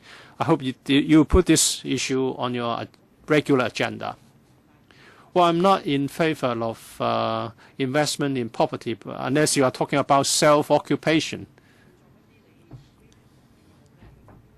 if you use the surplus for something outside your ambit, then it's against the very purpose of setting up the SFC. Another issue is the manpower. Well, I know you are working very hard, and then there is a higher and higher demand on enforcement and compliance. But according to information we've got, you have been increasing manpower rather significantly in the past couple of years. You're one of the fastest growing statutory bodies in this regard. With the increase in manpower, do you have any scientifically based assessment on calculating the amount of manpower you need? Because there are industry concerned that you want to inflate the expenses because you have such a huge surplus and you are reluctant to reduce levy. What is the kind of internal control that you have put in place? Absolutely, I agree with you. I mean, we would not be looking to investing into investment property. That is not our business. In fact, we've got very, very strict mandate on the way we should reinvest our surplus funds. So that's definitely not even a remotest possibility. If we're going to invest in property, it will be for self-use. And obviously, you have to weigh up between the saving in rental income versus the potential investment return you can obtain had you not used the funds. So that's something that we will consider. And thank you for the suggestion. We'll consider every year. On your other question regarding the headcount, obviously the headcount is strictly in strict relation to the activities in the market, the activities we carry out, and also in the regulatory changes. In the last 2 years, there have been a lot of regulatory changes driven by both domestic situation and also driven by international regulatory reform. Perhaps Ashley would like to go through a list of some of those items, and then maybe Chairman will have a better understanding as to why our headcount has to go up so much over these past 2 years. Thank you. Okay. Please. There's a very long list, but I'll keep it very short. Okay, please keep it But basically, the scene over the last 3 years or so has changed utterly. The first one I'd mention is to do with RMB internationalization and the effect particularly on the future for funds in Hong Kong, which is RQFAI, etc. So that whole sort of category of activity. The second is the push, very significant push, and where we are clearly behind it, from the government to establish Hong Kong as a very, very significant asset management centre. So that's the next one. The second is that the third is that the international scene, so far as regulation is concerned, is extremely complex and highly relevant to Hong Kong. And that's really around the G20 objectives for financial stability after the financial crisis. And thirdly, the Hong Kong Exchange. The Exchange obviously is a very important actor in Hong Kong, and the Exchange has set out its strategy a few weeks ago. Its strategy implies a far broader business than the one it's had in the past, particularly around different asset classes. And of course, we've seen the acquisition of LME. And then finally, all I'd mention is something that I just touched on, which is the fact that our enforcement cases are inevitably more complex over time, are more difficult to pursue. So that's just a flavour of what's been happening, and it is quite recent. It's over the last sort of 2 or 3 years that this has happened. The only other thing I'd say is that whenever we have discussions about budget, we never ever pay attention to the amount of our reserves in determining our expenditure. It's not a consideration. We simply look at the prudent way in which we can carry out our operations. Okay. 我希望你 Well, notwithstanding the changes, which have been in discussion for a long time, I hope the headcount increase will be fully justified. Okay. Some members have tabled motions, and I'll proceed to those later. Mr. Kenneth Leung for the second round. We have no further questions on the budget. If other members want to ask about the financial arrangement and the budget, I would like to defer to them first. And then I will proceed to some other issues, some other questions. All right? I will make copies of the proposed motion. Mr. James Toh, are you going to ask questions on the motion? Well, there's only one sentence in that motion. You can just read it out. I want to seek a piece of information. Paragraph 11, 20% decrease in 2006. What was the reserve level back then? How many times of your operating expenses? And also 2010, there was another reduction of 25%. You have more than $7 billion in your reserve. And you have to give the money back to the market. The levy is not going to be zero. Let's say you have no income from levy. It's just $1 billion plus for the year. So your mentality seems to suggest that the rate will only go up, or the reserve will only go up, never down. So we have to look at the principle in Cap 396. You are in a very healthy position. Even if the reserve going down to $3 billion, you will still be in a very healthy fiscal position with the levy reduced. Well, if you continue like this, I will have to consider with other people whether we should seek a judicial review. We understand the points that Honourable Mr. James Toh has made. And what we're asking really is for more time. We're asking that we promise to come back next year, and we'll be able to give you a firm answer. Well, I hope Mr. Tom will understand why I'm so anxious. Last year I raised this same question, and everyone agreed. And you are saying no levy cut will be effected. So you are forcing us to be more confrontational. Well, I know you are new to the post, but it was raised last year, and the CEO has been around for a few months. So how come you are proposing this budget? So you're forcing me to take further action against you. Yeah, because we have to deal with the motion put forward by the members. Okay. Very briefly, I don't have much to add. I think the situation at the moment is that the year as it turned out was not as we expected. Turnover was very low. We're in a period of uncertainty. Clearly we are going to be running a deficit, which is relevant. But if it turns out that we have more certainty later on in the year, clearly then we're better placed to make a decision on both levy and also fees as well at that point. Government, do you have anything to add? Thank you, Madam Chair. On this issue, it has been discussed extensively, and there are many concerns. We are aware of those. And after some discussions, some fees of licensees were waived for 2 years, taking us up to early 2014. So we're monitoring the situation as well. Mr. Cheung is concerned about the implication for the industry. The fee waiver will certainly benefit the industry generally and should be welcomed. We understand that the SFC, well, in the current budget, has promised that fees will be further considered, and also the implications for the industry will be considered. But the levy rate, as it is low, but it's the main source of revenue for SFC. And the SFC expects that in the light of the market development, the market is doing well, but we don't know what will lie ahead. We don't know what the external environment will evolve, and whether the volume of transaction will be affected. And we have heard from the chairman of SFC that there will be further reviews. It's not that they have make a decision cast in stone. So I think members should bear in mind that there's a promise to review.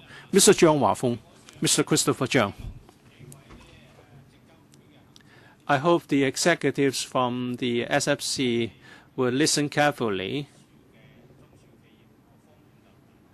Please do not think that SMEs with a small capital would carry higher risks. It has to do with integrity. It's not that everything has to do with capital.